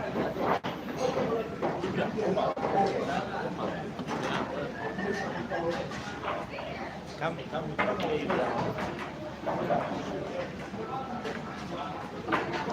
From wherever you're enjoying this action, dear viewers, thank you so much for always following these players everywhere they go. Now they are pretty much part of your pool life. And yes, watching pool has become one of the ways to go for many African countries. Almost the entirety of the SADC region, from Zimbabwe, Zambia, South Africa, Lesotho, Malawi, Eswatini, Namibia. Always watching. And then the East African countries, Kenya, Tanzania, Uganda, a little bit of Rwanda, also a little bit of Ethiopia nowadays, always watching. And also nowadays, West Africa is coming into the play from in between Ghana and Nigeria. Always watching a few places in the Middle East. They are falling in love with African pool nowadays in Qatar, as well as Dubai. The Emirates are in love. Someone sometime showed me a game that we were streaming from here, and it was being watched on giant screen in Dubai. And it was in a small comp in Kampala. Those that are played on a weekly basis. ISHMAEL could bring himself within one of Dog City. He has this stroke which sometimes bails him out when cue ball is not good enough. Like you can see, not only has he gotten to pot the red, he has also played the cue ball as close can be. Now needs to play red with top spin, bounce the cue ball off the right cushion, but with left spin off the right cushion, left spin on it. Looks perfect, looks brilliant, looks okay. He has been down for most of the match. The diehard, with any stretch of imagination, is not out whatsoever. Oh no, sometimes some of his misses are unbelievable, to say the very least. After playing so well throughout the course of the frame, he gets to miss the one and only important ball to put in the frame. And like I said before, shouldn't he win? Those are some of the moments he will look back with regret rather than pride. That how did I blow the opportunity away? The closer he comes to Dog City, the more pressure mounts upon Dog City, the more likely it is that ISHMAEL will be winning consecutive frames. But now, that kind of miss can always be a confidence booster instead for your opponent.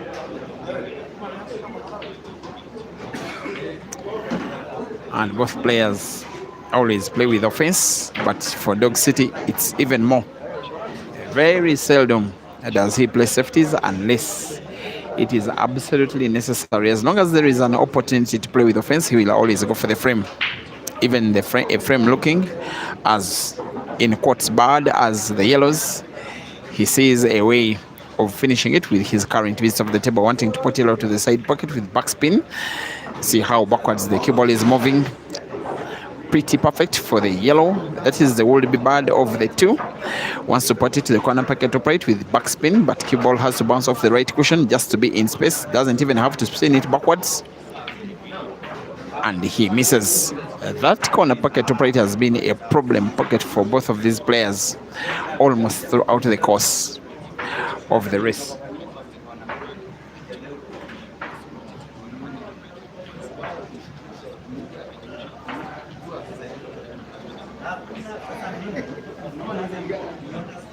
How good will the cue ball be for Ish?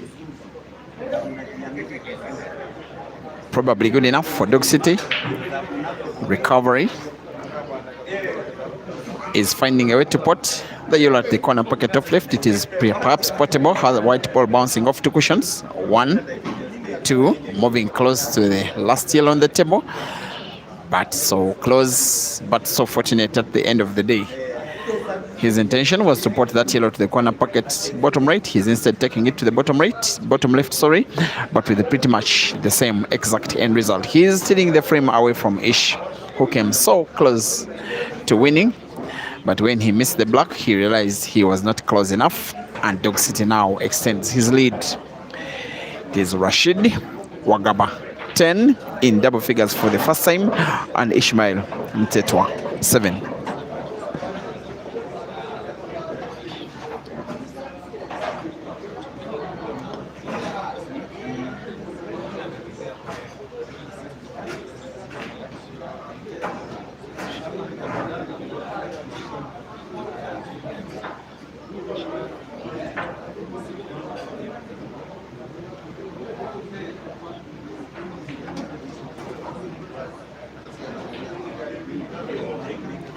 It is the Ugandan now breaking frame number 18 and scratches. The way ISHMAEL jumped off the table after the scratch by Dog City is reminiscent of what is going on in the minds of these players. Like, he has missed. Let me take him away.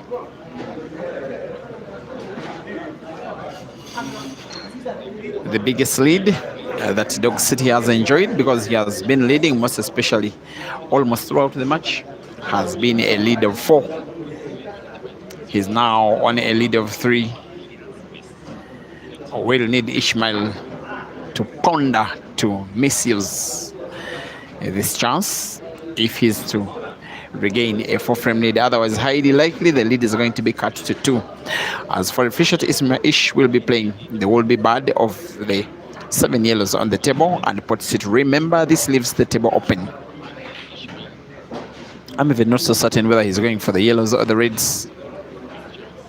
I want to think it should be the yellows because of the pile-up of 3 reds just around the area where there is the cue ball. Those ones could create a problem while he's going for the clearance. But looks like he wants to go for them anyway. At the table, he does know is open.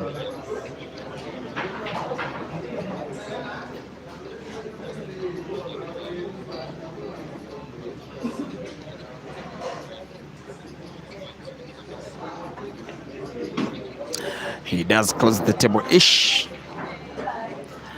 I'm not so certain he's played the cue ball well enough. The red that is leftwards of the 5 is portable to the side pocket on the left. Given the position of the cue ball, also the red that is closest to the cue ball can be cut sharp into the corner pocket top right. That one wouldn't guarantee him white for either of the remaining reds on the table.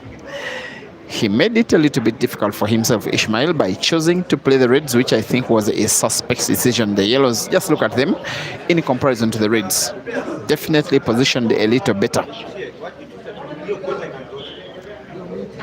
He will only be justified for this decision if he makes a clearance and wins the frame, and wins it now. He will want the cue ball to move towards the top end of the table. How good will it be? I think it is good enough. And not just good, very good, because as he puts the red, which is now towards the corner pocket top left where Dog City has his 2 yellows, cue ball now remains natural for the other 2 reds, portable to the side pocket on the left. If he manipulates that well, he's perhaps on the verge of winning this frame by a reverse dish following a scratch by his opponent on the break. Just play with a little power, too much precision, bounce the cue ball a little off the cushion, and there it returns in perfect space. Could choose to put both of them to the same side pocket. Could choose to draw the cue ball backwards.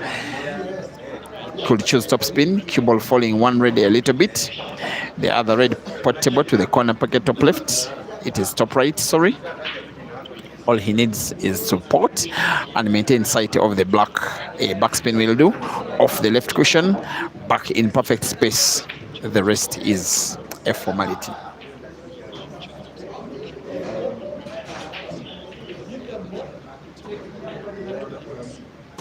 ISHMAEL 8 and Dog City 10.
Another chance presents itself and presents itself to Ishmael.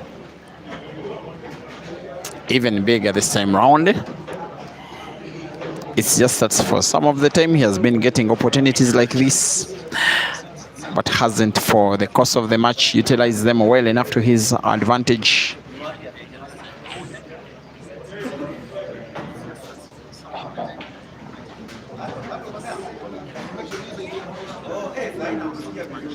By the way, the scoreboard wasn't flipped for those that are watching on both Facebook and YouTube.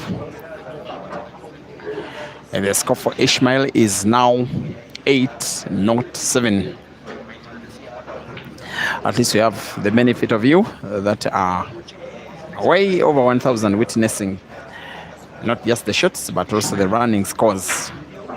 Ishmael will perhaps be playing backspin but with left motion on the cue ball. He's seemingly gaining his confidence. He's playing to his relative best. Last time round that he played black in this same exact pocket, he missed it relatively unexpectedly. This time he seems to have done his homework. He aims and shoots and puts. Ish 9 and Dog City 10.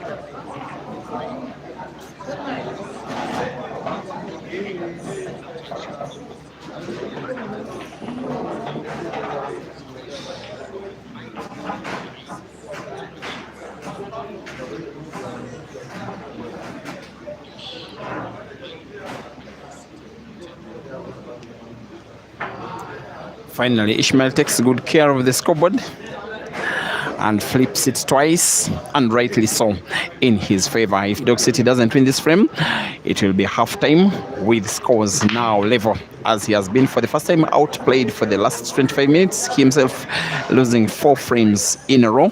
For the very first time in the match, they were actually 3.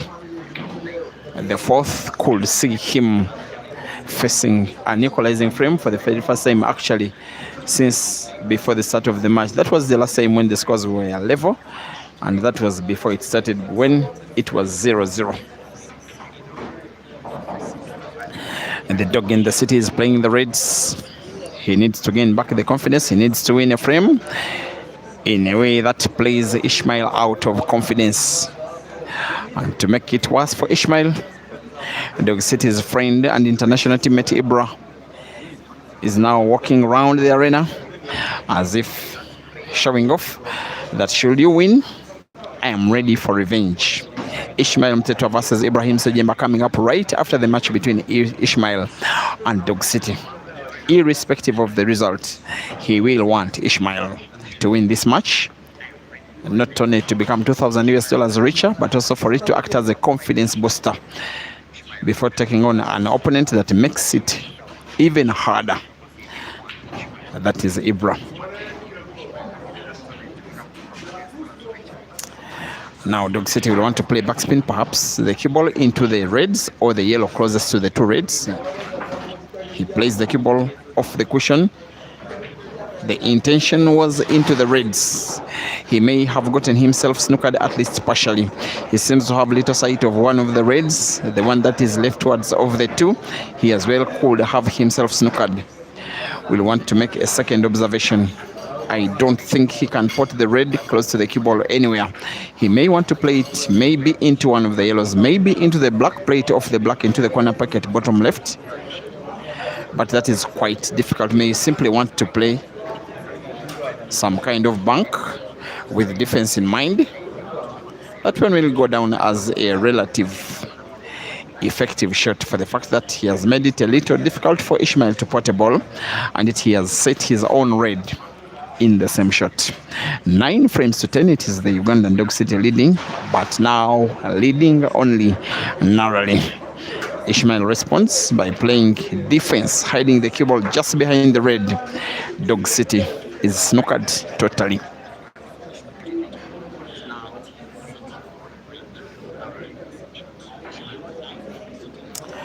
Off the right cushion, cue ball into a red.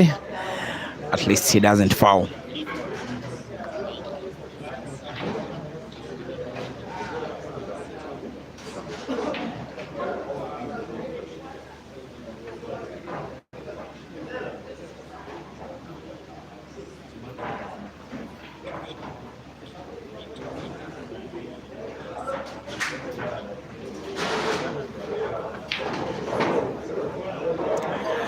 He has been oozing with both confidence and quality in the last 15 minutes, Ishmael. And there is a chance, a likely chance, that he could be equalizing in the race in his current visit of the table.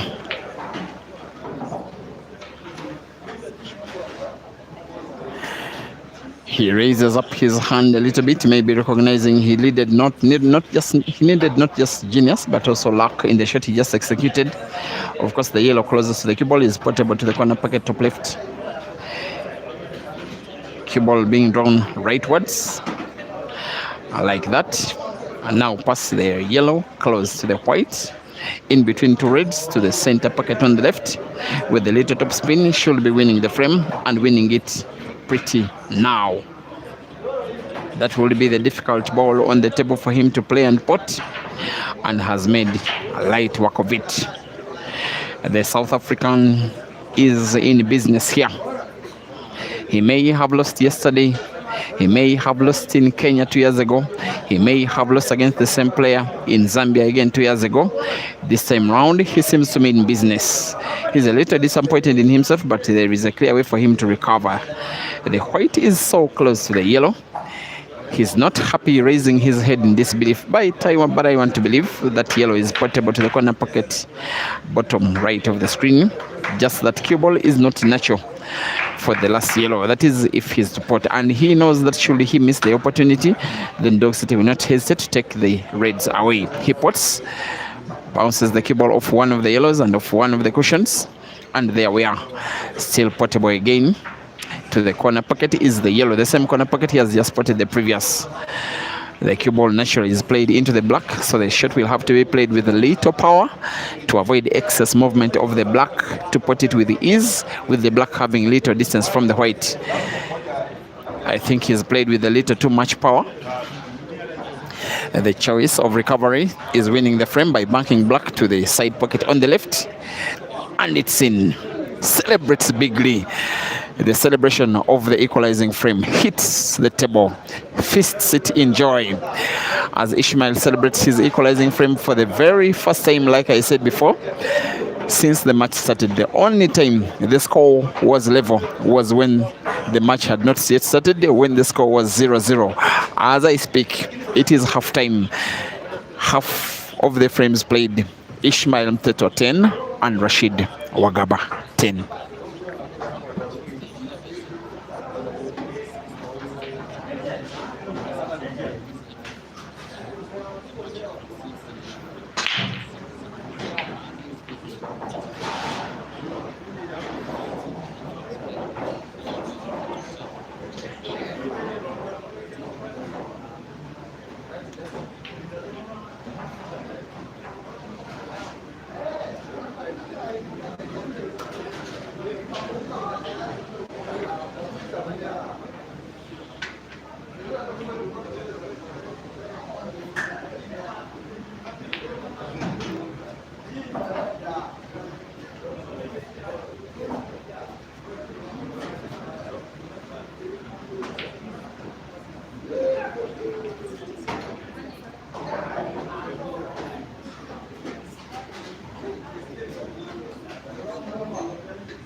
Yes, sir. Yes, sir.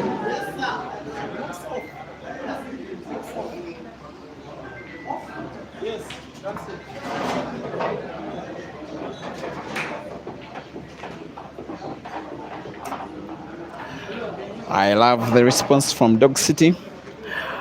At one time, you may easily have thought he has been run out of confidence. After him leading with 4 frames, he lost 4 frames in a row. Then saw ISHMAEL equalizing for the very first time in the match. The next moment, Dog City won a frame by Apple. He's now back in the lead, but only a very slight lead. It is 11 frames to 10. The Ugandan gets to lead again and has broken frame number 22 and has broken fairly well. Maybe will I say fairly very well, because yes, besides one, that is a yellow ball, the rest of the balls on the table, including black and white, are positioned in pretty neat space, and he's going for the reds for the right reason. Positioned better, save for the fact that they were more in number, with Dog City having made a yellow ball on the break. But he's going for a clearance. He's going for a 2-frame lead. Past halfway through the match, with both players on double digits in terms of number of frames won and lost.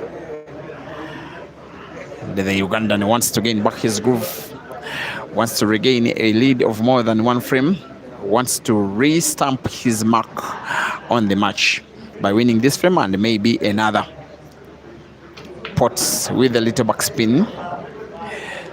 The red that is closest to the cue ball is the one he'll be potting first to the corner pocket top right of the screen.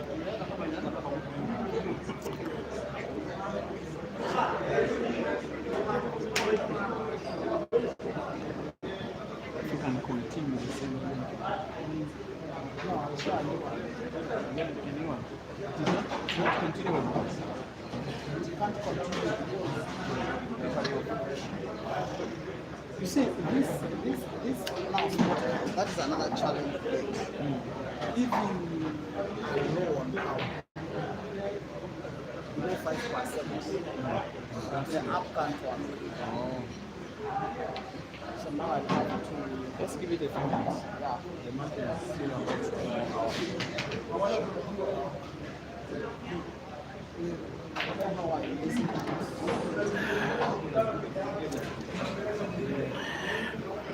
ISHMAEL always knew, as he stood up as Dog City played, that he was not going to be let back in the frame, and for once the Ugandan leads again. 12 for Dog City and 10 for ISHMAEL in a race to 21 for $2,000 US.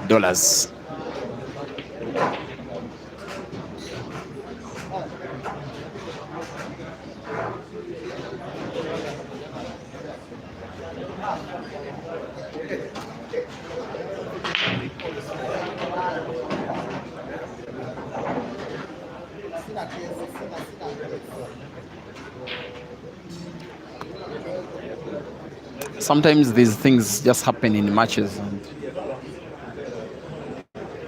fortune goes for one player for a sequence of frames, misfortune goes for the opposite player for a sequence of frames. Imagine that Dog City won a frame by Apple, then he won the very next by another Apple, red and green respectively, and in the very next frame his opponent has scratched on the break. Clearly Dog City is winning another one. Could go for the yellows, could go for the reds. I would go for the yellows if I were him, but I'm not him. Of course, he's having a point of thought because of that yellow that is frozen against the right cushion. The rest of the balls portable with some kind of ease. Remember, the table remains open after the first shot because it is only a free shot, and has chosen so well to play the cue ball into a red, into the yellow that was frozen against the cushion, driving it right against the rail in a show of thought of the free shot, also executed very well. Now gets to close the table, playing the yellows another frame. He's on the verge of winning. This means big. The 3 times he has beaten ISHMAEL will pretty much count for nothing if he loses this. It is the one that matters the most because he traveled the whole of close to 1,000 kilometers from Kampala to Nairobi, out of Nairobi and into Machakos for a few more kilometers, about 20 of them. simply to have this match. He was conditioned to accept a rematch. If he ever won yesterday, he made a very big fight to win, and he's giving Africa, and most importantly Ishmael, the rematch that he deserved, but must make it count by winning. Opportunities like this, once they coming, can cause the difference between victory and defeat. And so far he looks good for the figure 13 on the scoreboard. Rightly so, the yellow that is leftwards of the two will be played last. Is the one that guarantees him Nike white for black. Will be playing backspin with left motion, because the cue ball moves like that. Now to play backspin again with the left motion, but with more power. The cue ball naturally moves towards the top right end of the table. Just like that, off the cushion, the rest is a formality. He's taking a little under 10 minutes to win 3 frames in a row. And Ishmael says he's not comfortable with the extra lighting on the table because of the effect of the sunshine. He's asking for timeout as we wait for the rays of the sun to settle out. In the meantime, Dog City 13 and Ishmael 10. That sunlight. Yes. That sunlight. We can block it by let me try and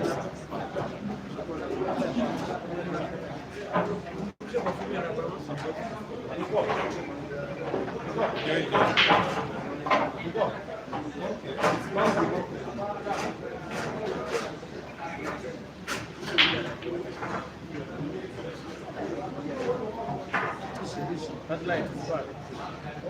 The sun, just a few minutes it goes out.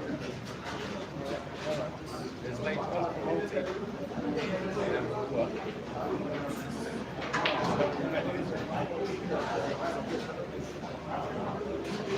So now we have to wait.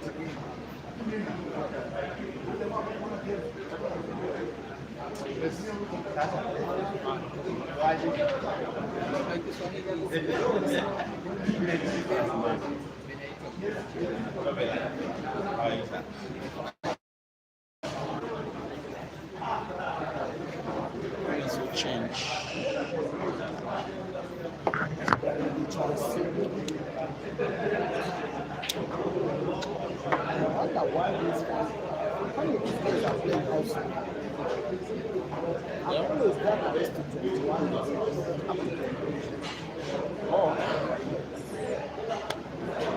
Now, this thing even works for this break.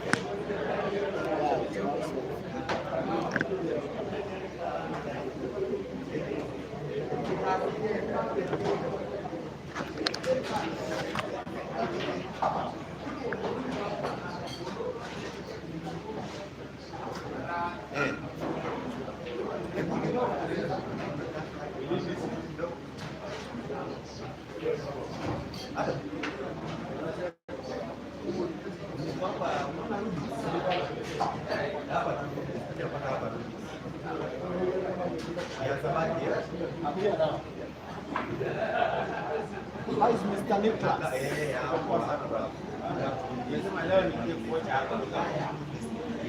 Later.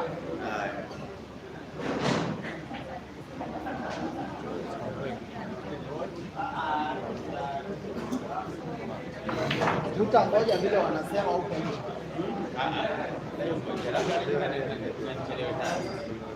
Sura mato.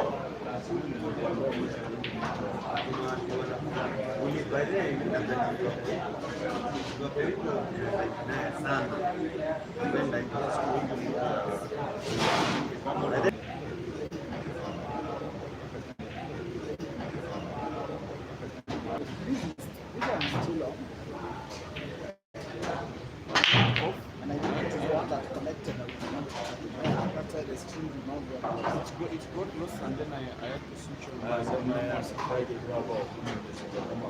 Yeah, because apparently we seem to have a new pattern. If it went off,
Ah, how are you? Tafuta meza, tafuta meza, tafuta meza. Yeah, nice. Najua umekuja kucheza. Tafuta meza twende mwisho. Yeah. Meza imejaa, pia tuache. Sawa.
I've seen games here.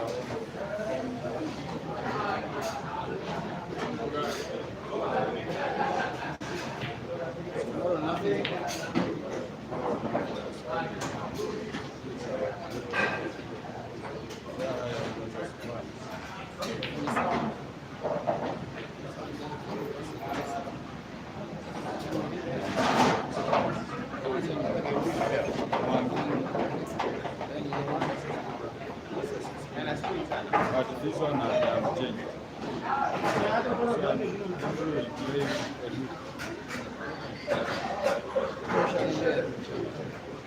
Sunday. Tomorrow is Saturday is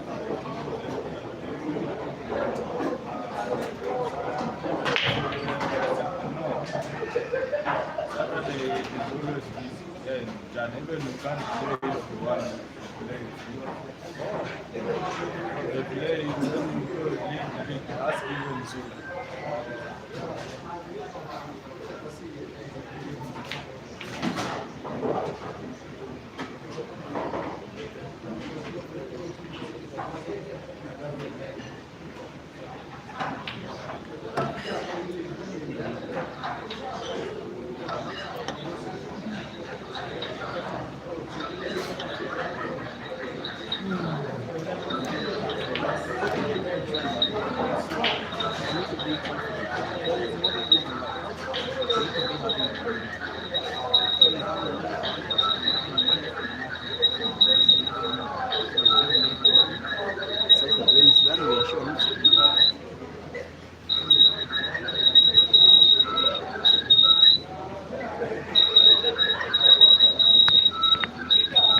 I'll give you this one, no?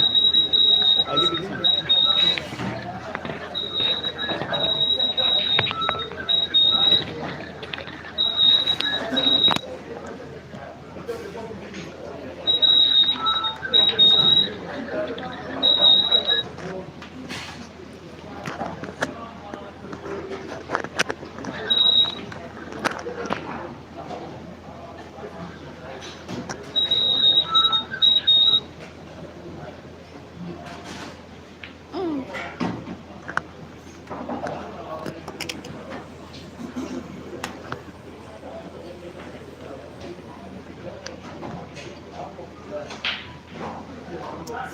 It's buffering now.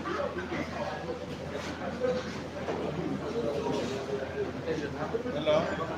They return to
Nafanyanga hiyo kazi. Kwa mfano mtu amekuja bure, yani amepita mtu akuangalia hawezi toka kutoka kule kwani kule atakulipa pesa.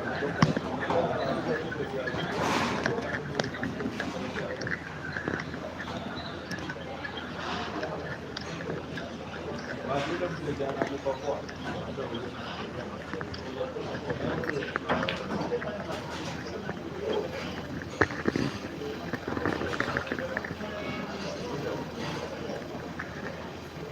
around now 100 million. Very traditional. Just first time with the rubber band. A very good evening, dear viewers. Once again, welcome back to Break and Finish Live Facebook, Peter Chebe Live YouTube, as well as Mchana Pool Club YouTube, where this action has been running all day. We are not yet anywhere near halfway through the day, because the story of the match between RASHID, WAGABA, Dog City, the Ugandan, and ISHMAEL MTHETHWA, Die Hard, the South African, is only half the story. The other half could even be bigger, because ISHMAEL, for the same race, same stake, same pot, same table, same venue, will be racing to 21 with yet another Ugandan in Ibrahim Sejemba, who is already at the table waiting and expecting and trying to expect that Dog City will defeat ISHMAEL.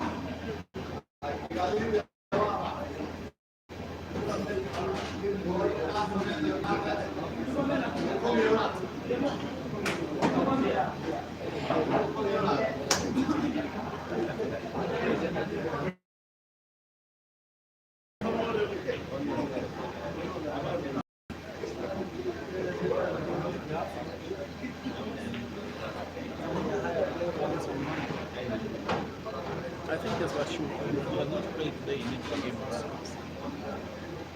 It is little. You can even play 5 each. The boy.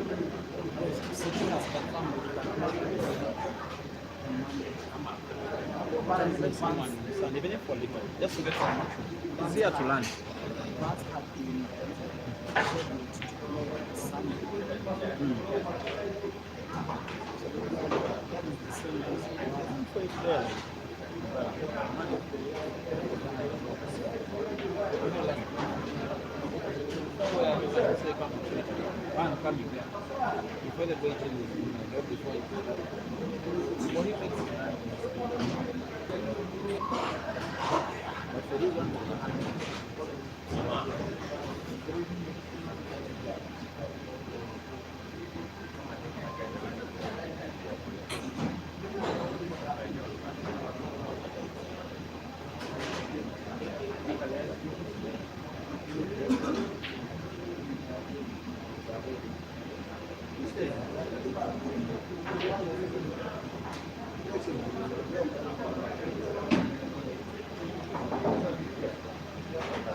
I think this one is open. This one. No, it's on. This one is on. I was engaging it, but now I've let it free. So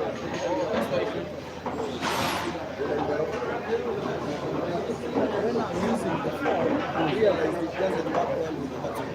Yeah. It was off. Sometimes let it free, Like it went completely. but all the while, before I had come here, it worked well. Yeah, it was quite okay. It's because I'm not using it.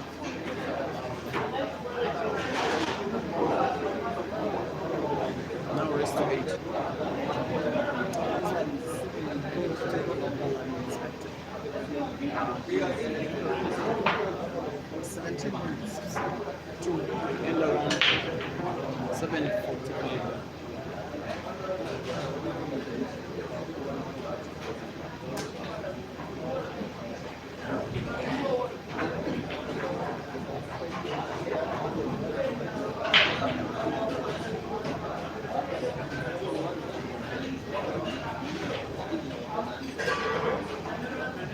I don't know how I can stand in front of Simba and ask him for accommodation if he doesn't. It becomes tricky. Not sure it will.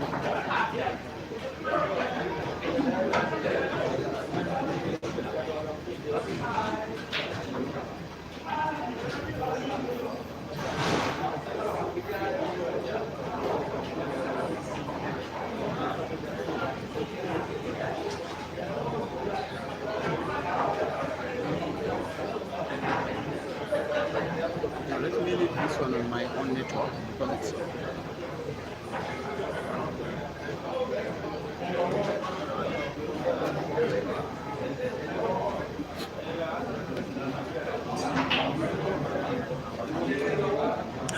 Dear viewers, what started out as a race to 21 is now an official race to 8, as the power between the players is pretty even. 26 frames played, 13 for ISHMAEL and 13 for Dog City. Now there's this one thing that has been happening, that Ish has not let Dog City's lead grow, because ISHMAEL has not led at all in the match whatsoever. He has not been leading. But this frame does provide him a realistic opportunity to take the lead for the very first time in this match. He came so close to leading when he equalized and made it 10-10 about 30 minutes ago. And then Dog City somehow won 3 frames in a row. What happened was ISHMAEL winning the next 3 frames in a row. That's why we have a 13-all stalemate after 26 frames of the competition played.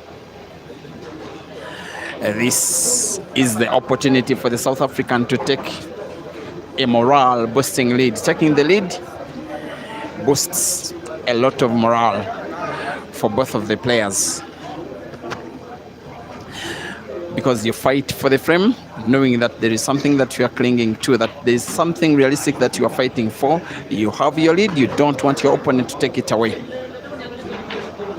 Dog City, for most of the match, has been shooting a little more elaborately, but ISHMAEL has been a stronger fighter, just not letting go, just being the diehard that we know. This time he lets the white die hard. How close can it be? What better opportunity will Ish get to take the lead? Just power balance as he draws the cue ball backwards to maintain the cue ball anywhere in between those two reds, and will be winning the frame. And it is quite unlikely that Dog City will be letting him back. It is another of the moments that Ish, and I'm starting to fear for him, he could look back to ponder and regret at an opportunity which came, an opportunity which he did not realize. This match for him is not just about the money, but also he's on a mission of revenge. The Ugandan has had quite a party on ISHMAEL, defeating him in 3 consecutive matches in 2 different countries, and yet they met off again in a different city in the closest match of them all, while giving respect to the match that happened yesterday, which ended 21 for black to the corner pocket top left. Dog City leads after 27 frames by 14 frames to 13.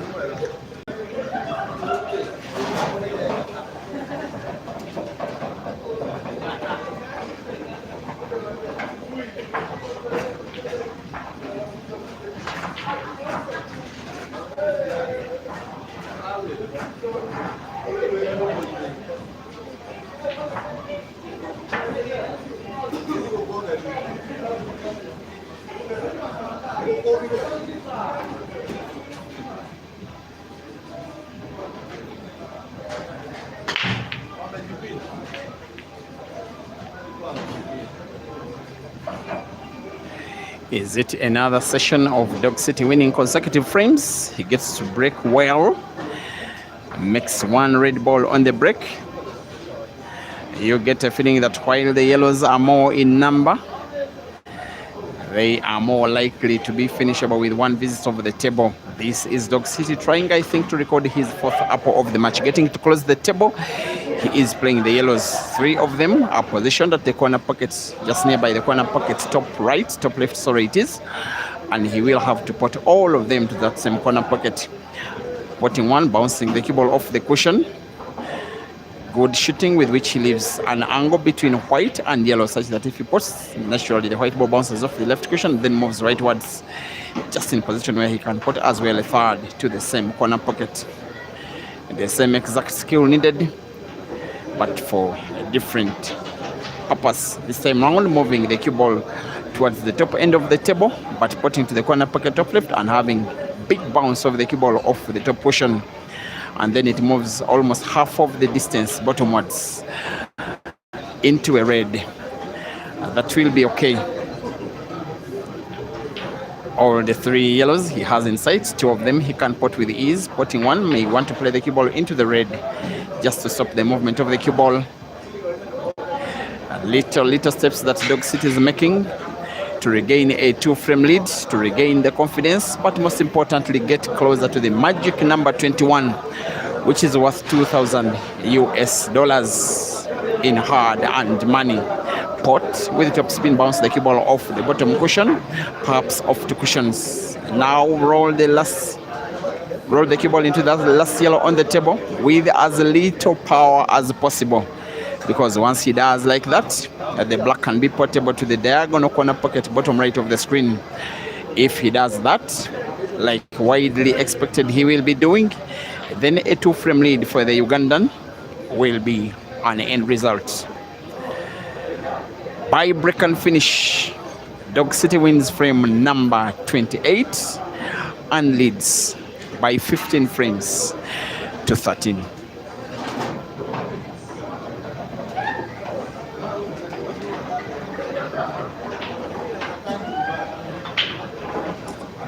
Brian Corrigat says 6 more for Dog City. Thank you for watching on the YouTube stream. And Brian Limo, your namesake, you're asking who has written, I don't know what.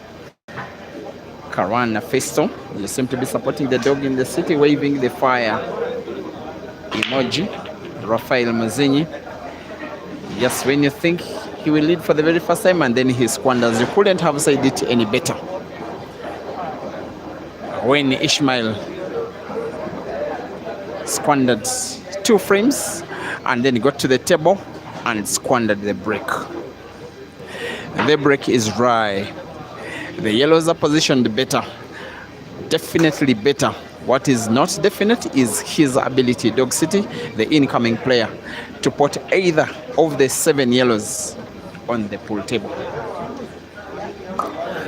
Once again, you are watching live action from Jamlock Sports Bar in Machakos in Kenya, right at Ruby's Fuel Station alongside Mombasa Road, a few kilometers outside Nairobi City. As you enter Machakos County is the venue for this wonderful action. After this, the other Ugandan, Ibrahim Sejemba, has a date with Ishmael again for $2,000 US.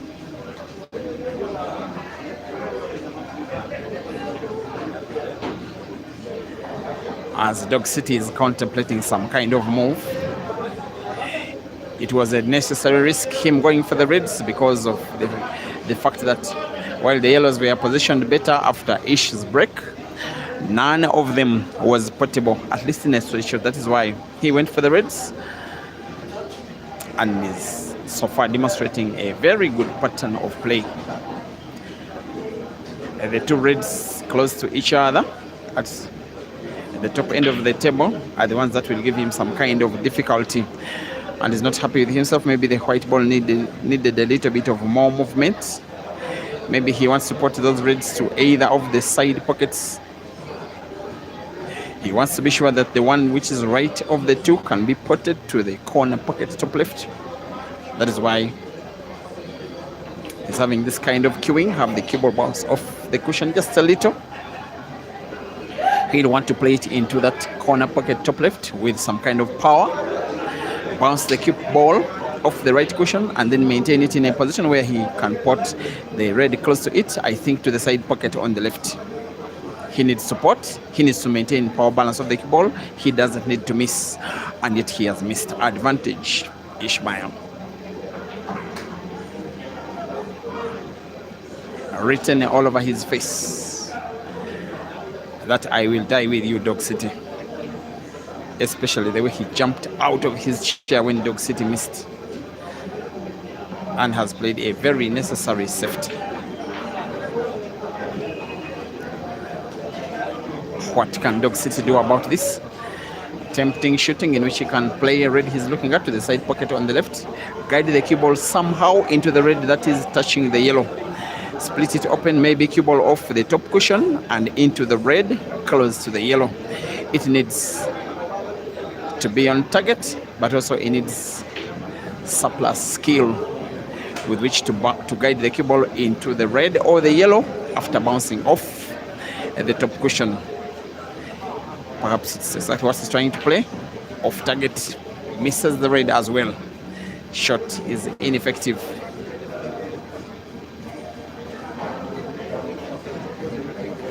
Tried to produce magic.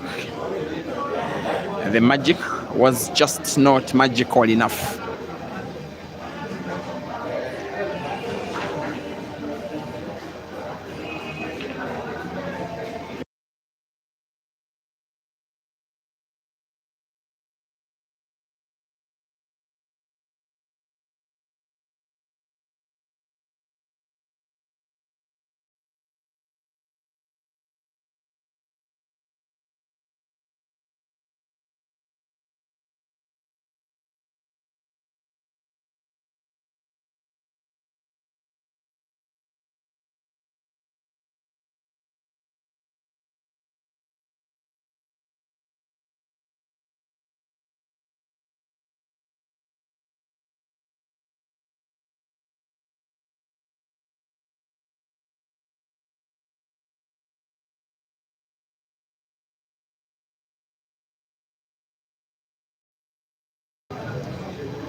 Now what ISHMAEL is about to play here must be big pot yellow to the corner pocket top right, cue bounce off the top cushion on the left, sorry.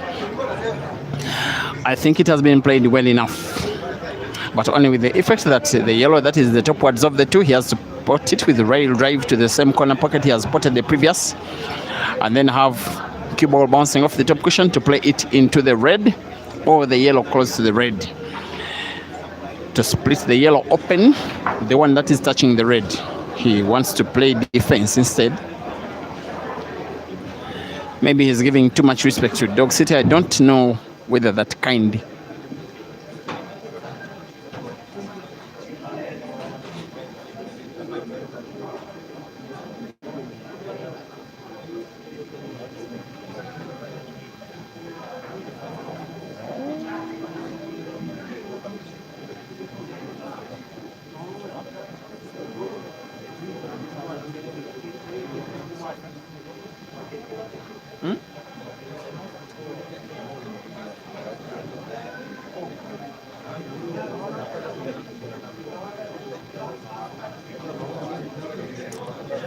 Sorry guys, we have power off. It's going to be restored by management in the next 1 minute or 2 minutes or so.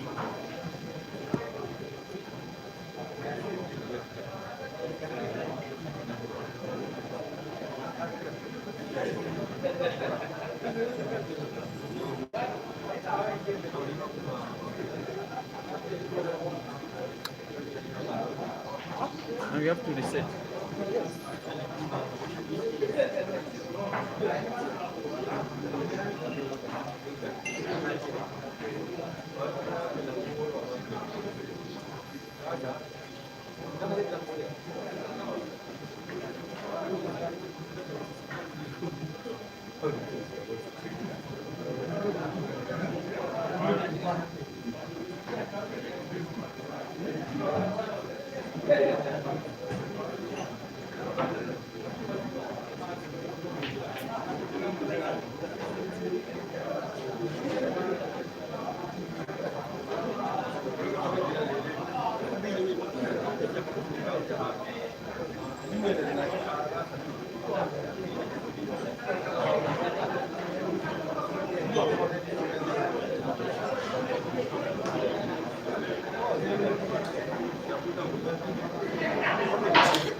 Meanwhile, please be patient as management is doing all they can to start the generator for an alternative power source.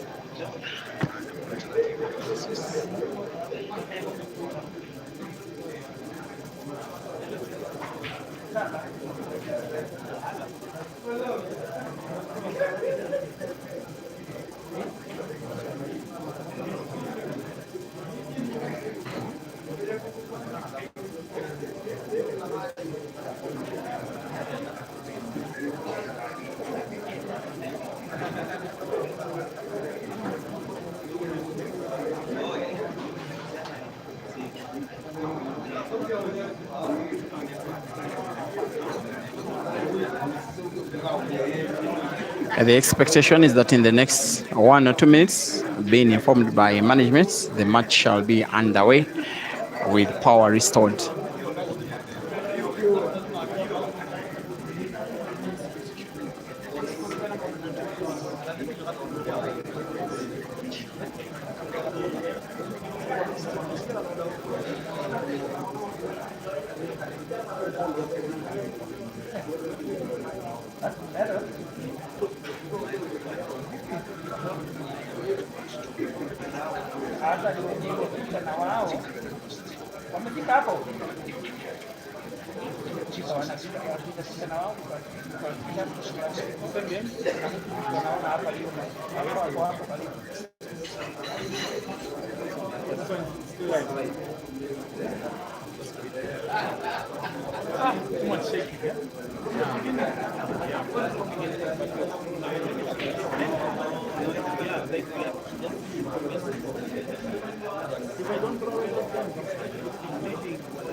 Here, I will be fine.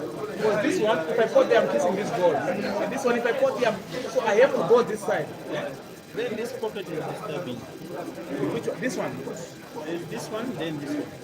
Yeah. I think two blacks and two greens.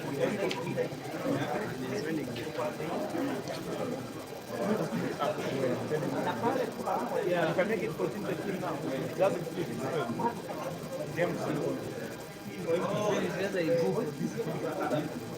But that bomb, it cannot enter here. It can enter here. If it tries here, white ball is going there. It's too close. I checked already. If it tries to come here, white ball is going and put the black. This bank, it must be a double bank. If you play double bank against white.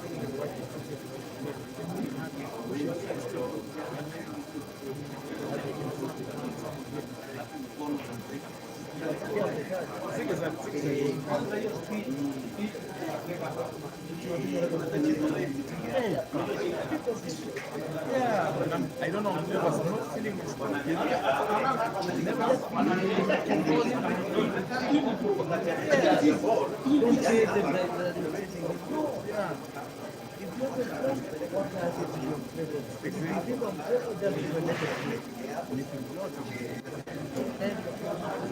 This ball, I don't want to land too straight. I want to land the cut like this. So I play ball. I go somewhere.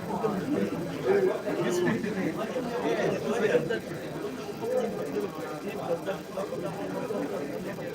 Yeah.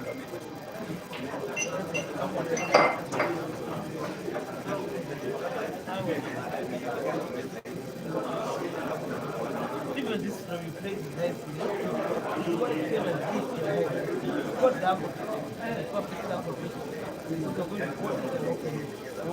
Come and keep this here. It's dangerous. And I'm saying you're going for it to open. Very risky. That's why I chose to play this. I wanted actually to leave the white ball close here to the red ball like this. You understand? I leave the white ball like this. But my idea was just to set this one and leave this ball on the board. Yes,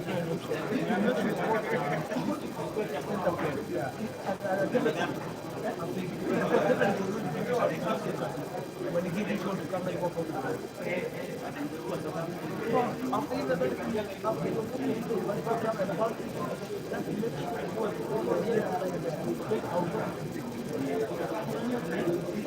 Let me just take this way. Let me take this.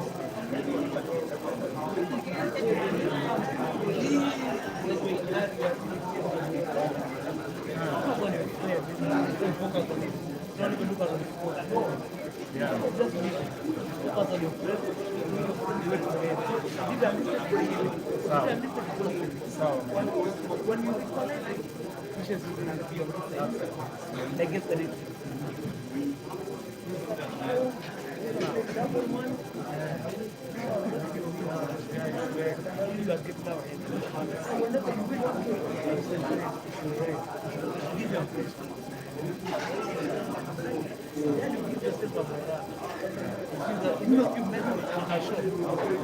Don't say that like you're kidding. Even if you did that, it was great. Play serious, so that you can see your courage.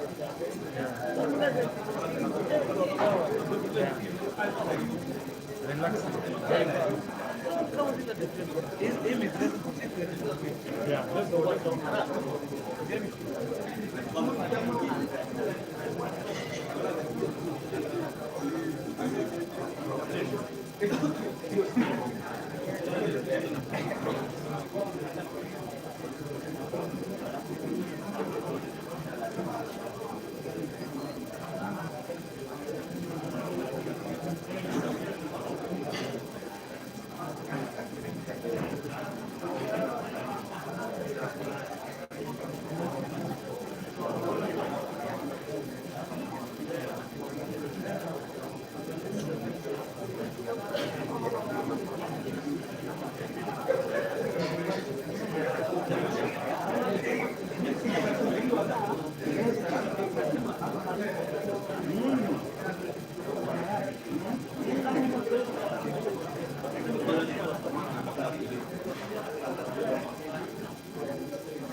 Sorry guys, it has been so long waiting for power to return. I'm sorry it's taking so long. I have to switch off the stream and then switch it back on when action resumes, but it is still 13 frames to 15. Dog City leading against ISHMAEL.